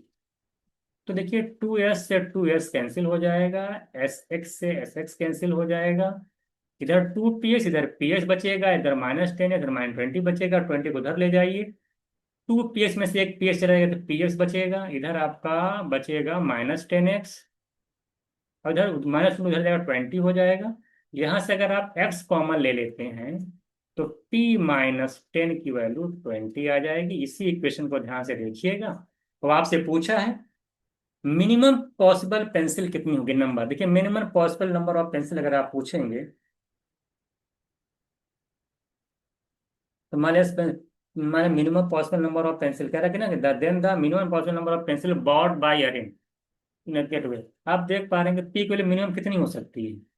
पी की वैल्यू मिनिमम जो हो सकती है, आप जानते हैं कि देखिए 1 2 3 4 5 6 7 8 9 रखेंगे तो नेगेटिव आएगा, तो नेगेटिव तो हो नहीं सकती वैल्यू। 10 पे जीरो हो जाएगी, तो मिनिमम जो पी की वैल्यू रख पाएंगे आप 11, क्योंकि 11 रखें तो पॉजिटिव आएगा और मिनिमम 11 पे लगातार आप बढ़ता चला जाएगा। तो पी की वैल्यू मिनिमम यहाँ पे 11 लिखी जा सकती है। तो अगर पी की वैल्यू 11 है तो टोटल नंबर अगर पेंसिल की बात करेंगे तो minimum number of pencil bought bought together Arun वो, तो अरुण ने पी पेंसिल खरीदी, 2 पी पेंसिल खरीदी, टोटल जो पेंसिल खरीदेगी 3 पी और पी की वैल्यू 11 है, तो 3 × 11 करेंगे 33 आएगा। यानी इसका जो आंसर हो जाएगा वो 33 हो जाएगा। करना नहीं था, पी की वैल्यू मिनिमम कितने रख सकते हैं, 11। तो टोटल पेंसिल पूछा था, अरुण ने पी पेंसिल खरीदी, अरुण बता देते हैं 2 पी, 2 पी में पी में के 3 पी की वैल्यू पूछा था आपसे, तो 33 हो जाएगा। 19 देखिए क्या कह रहा है आपसे, कह रहा कि अनिल ने बाय किया, 12 टॉयज खरीदा है, और सब पे जो सेलिंग प्राइस उसका सेम है, और उसने क्या किया 8 टॉयज को कह रहा है 20% डिस्काउंट पे लेवल प्राइस से बेचा है। और देखिए मान लेते हैं कि 12, ठीक है, और दो ट्रांजेक्शन इसका 32 है, ये सब ठीक है, 10% प्रॉफिट। देखिए इसमें इसका कोई फायदा, इसका कोई वैल्यूशन नहीं है अभी क्वेश्चन में, आपको परसेंटेज पे काम करना है। हम मान लेते हैं कि उन्होंने 12 खिलौने खरीदे हैं, हर का सेलिंग प्राइस क्या है, सेम है। तो मान लें 12 ट्वाइस थे, और मान लेते हैं कि हर का सेलिंग प्राइस सपोज है 100 रुपीज है, तो इस हिसाब से अगर आप बात करिए 12 का अगर का कॉस्ट कितना, सेलिंग प्राइस कितना हो गया, 1200 रुपये। भाई 12 अगर अनिल 22 से हर का अगर मान लो 100 रुपया कॉस्ट लगाया है दुकानदार वालों ने, तो उसको 1200 रुपये में पड़ा होगा। अब उसने क्या किया है कि 8 को उसने बेच दिया है 20% डिस्काउंट पे। अगर 8 को बेचेगा तो 8 का कॉस्ट 800 रुपये हो जाएगा। 800 रुपये अगर उसको पड़ा था, अगर 20% का डिस्काउंट में उसने सेल किया है, यानी 80% में सेल अप किया होगा 800 का, तो यहाँ से निकल के आ जाएगा 640। यानी 640 रुपये में उसने 8 खिलौने को बेच दिए, और जो बचा 4 खिलौना यानी 400 रुपये का, उसको उसने क्या किया है, एडिशनल 25% डिस्काउंट दे दिया। तो 25% का डिस्काउंट, डिस्काउंट प्राइस, जो डिस्काउंट प्राइस कितना था, डिस्काउंट प्राइस जो आपका था आप देख पा रहे थे कि 20% था। यानी डिस्काउंट प्राइस कितना था आपका, डिस्काउंट प्राइस 20% का डिस्काउंट दिया था, 80 80 80 था, 80 था आपका डिस्काउंट प्राइस। इस पर भी 25% का उसने डिस्काउंट दे दिया है। 25 में 1/4 का डिस्काउंट दे देगा अगर, यानी 20 का इस पर भी डिस्काउंट दे देगा, यानी 80 के बजाय अब जो रेट लगेगा वो लगेगा कितने का, कितने का लगेगा, 60%, 60%, यानी डिस्काउंट, यानी 20% कम यानी 60% का डिस्काउंट देगा। तो 400 का यानी कितने में सेल कर रहा है, चार एडिशनल 25% दे देगा तो 60% हो जाएगा, 400 का 60% निकाल लीजिए, 240। नहीं समझ पा रहे हैं, भाई देखिए क्या हुआ है कि 800 का था, 20% डिस्काउंट दे यानी 80% में सेल कर रहा है, यानी ये तो समझ में आ ही रहा होगा। 400 जो 4 खिलौने थे उसमें एडिशनल 20% डिस्काउंट हुआ था, कितना, 80 रुपए है ना। 80% का डिस्काउंट, 100 के चीज 80 रुपए में बेच रहे थे, इस पर भी 25% यानी 1/4 का डिस्काउंट दे देगा, 20% का, 10 में से 20 जाएगा कितना, 60% में, यानी यानी 20% और यानी 60% में बेचेगा वो, तो ठीक है। 20% में बस 80 के बजाय 60% का रेट लगाएगा, ठीक है। तो 400 का 60% निकाल लीजिए तो कितना आ जाएगा, 240। तो 240 और 640 अगर आप ऐड करेंगे तो 880 आ जाएगा, यानी 880 रुपये आपका जो है यहाँ पे सेलिंग प्राइस आ जाएगा। और कह रहा है कि 10% का प्रॉफिट हुआ, 10% प्रॉफिट मतलब क्या, कितने में सेल कर रहा है, 110%, मैंने 110% की वैल्यू 880 है, तो 100 की निकल नहीं जाएगी। तो आप देख पा रहे हैं 800 आ जाएगी, कितनी हो जाएगी, 800 आ जाएगी। तो 10, अब यहाँ पे कॉस्ट, यहाँ पे कितना आएगी, कॉस्ट प्राइस आ गई, कितनी आ जाएगी, कॉस्ट प्राइस आपकी 800 आ गई। आपसे कह रहा है अगर नहीं डिस्काउंट नहीं दिया जाए, यानी 1200 उसमें खरीदा था ना, तो अगर डिस्काउंट नहीं दे, with no discount his person, अगर डिस्काउंट ना दे, यानी 800 में तो का कॉस्ट प्राइस है, तो 1200 रुपये में अगर 1200 में ही सेल कर दे, डिस्काउंट ना देता, तो 800 की चीज से अगर 1200 में ही सेल कर देगा, यानी 400 का फायदा हो जाएगा 800 पे, तो कितने का प्रॉफिट हो जाएगा? 50% का। 400/800 करेंगे, 1/2 50%, यानी हमारा जो आंसर हो जाएगा, ये 1200 देखिए कॉस्ट पड़ा था ना उसको खरीदने में ही, उसने 1200 रुपये का लिया था, ठीक है। फिर level is the same selling price, 12 12 यानी लेवल इज सेम, ठीक है। जिसका सेलिंग प्राइस था 1200 रुपये का था, उसको बेचना कितने में था? 1200 रुपये में बेचना था। इसका सेलिंग प्राइस चिपकी थी 100 100 रुपये का, बेचना था 1200 रुपये में बेचता। लेकिन उस 1200 के बजाय जो है उसने क्या किया, ये सेलिंग प्राइस है ना, टोटल सेलिंग प्राइस 1200 रुपये है, तो इसने फिर क्या किया, 20% का डिस्काउंट दे दिया, है ना। तो उस हिसाब से मैंने निकाल लिया 800 मान सेलिंग प्राइस, यहाँ पे अगर 800 रुपये सेलिंग प्राइस पड़ता, अब भी मैंने 80% में बेच रहा है। यहाँ पे 400 में सेलिंग प्राइस था, लेकिन इसमें 60% बेचना पड़ा। इस तरह से करते करते हुआ 110% का प्रॉफिट हुआ, तो यहाँ से 800 कॉस्ट प्राइस निकल के आ गया। तो वही कह रहा था, अगर अगर अगर मान लो कोई डिस्काउंट ना देता, यानी 800 की चीज थी, अगर 1200 में ही बेच देता, 1200 रुपये में बेचना ही था उसको, तो कितने परसेंट का फायदा होता? 50% का, ठीक है। क्योंकि 800 की चीज ने सिर्फ 880 में बेची है ना, 800 की चीज ने 880 में बेची है, बेचना था उसको 1200 में। चलो कोई नहीं। क्वेश्चन नंबर 20 देखिए क्या कह रहा है आपसे। क्वेश्चन नंबर 20 देखिए क्या कह रहा है। तेरा person spend 50,000 to purchase a desktop, देखिए क्या था, एंड लैपटॉप सोल्ड डिस्काउंट। देखिए कह रहा है क्वेश्चन में कि ये एक पर्सन ने 50,000 रुपये का लैपटॉप भी खरीदा है, डेस्कटॉप कंप्यूटर खरीदा, लैपटॉप कंप्यूटर खरीदा है। डेस्कटॉप पे कह रहा है कि 20% का प्रॉफिट हो गया उसको। डेस्कटॉप पे यहाँ पे 20% का प्रॉफिट है, और यहाँ पे ले लेता हूँ लैपटॉप यानी एल, इस पे जो है 10% का लॉस हो गया, और ओवरऑल कह रहा है कि 2% का प्रॉफिट हुआ है। कितने हुआ? 2% का ओवरऑल प्रॉफिट हुआ है। अगर यहाँ से मैं रेशियो निकालता हूँ, देखिए 10 2 12 हो जाएगा, 2 माइनस माइनस प्लस हो जाएगा ना, तो 12% इधर आएगा, और 20 में से 2 जाएगा 18। तो 12 और 18 का अगर रेशियो निकालेंगे, तो आप देख रहे हैं 2:3 का रेशियो आ जाएगा। कितना आ जाएगा? 2:3 का। तो 2:3 का रेशियो आ जाएगा। किसका? तो कॉस्ट प्राइस का, टोटल कॉस्ट प्राइस का। तो 2 3 5, 5 यूनिट की वैल्यू कितनी है? 50,000। एक की वैल्यू 10,000। क्या पूछा था? कॉस्ट प्राइस पूछा था किसका? डेस्कटॉप का। तो एक का 10, दो है डेस्कटॉप, तो दो का वैल्यू कितनी? एक का 10, दो की 20। डेस्कटॉप का प्राइस हो जाएगा 20,000, यानी 30,000 का कंप्यूटर होगा, लैपटॉप होगा। तो इस तरीके से हम लोगों ने यहाँ पे देखा है कि हमने जो है यहाँ पे टोटल 20 नंबर ऑफ क्वेश्चंस के, थोड़ा सा मैंने तेजी से किया है। थोड़ा सा एक बार आप देखते रहिएगा, समझते रहिएगा, जहाँ भी कोई चीज़ समझ में ना आई हो तो उसको एक बार पूछ लीजिए कैसे क्या हुआ है। तो आप में से जो भी बैच ले रखे हैं, अगर उसमें से किसी को कोई भी क्वेश्चन नहीं समझ में आता, जो प्रैक्टिस सेशन में कराया जाता है, तो उनके पास नंबर है, वो अपना कॉल कर लेंगे, उनको मैं डिटेल में समझा दूंगा कि क्या चीज़ें कहाँ कहाँ पे हो रही हैं, ठीक है। तो चलिए फिर मिलते हैं नेक्स्ट क्लास में, एक और प्रैक्टिस के साथ मिलेंगे, जिसके अंदर हम लोग रेशियो का क्वेश्चन, रेशियो और वर्क एंड टाइम को खत्म करेंगे। तो जल्द मिलते हैं, ठीक है फिर।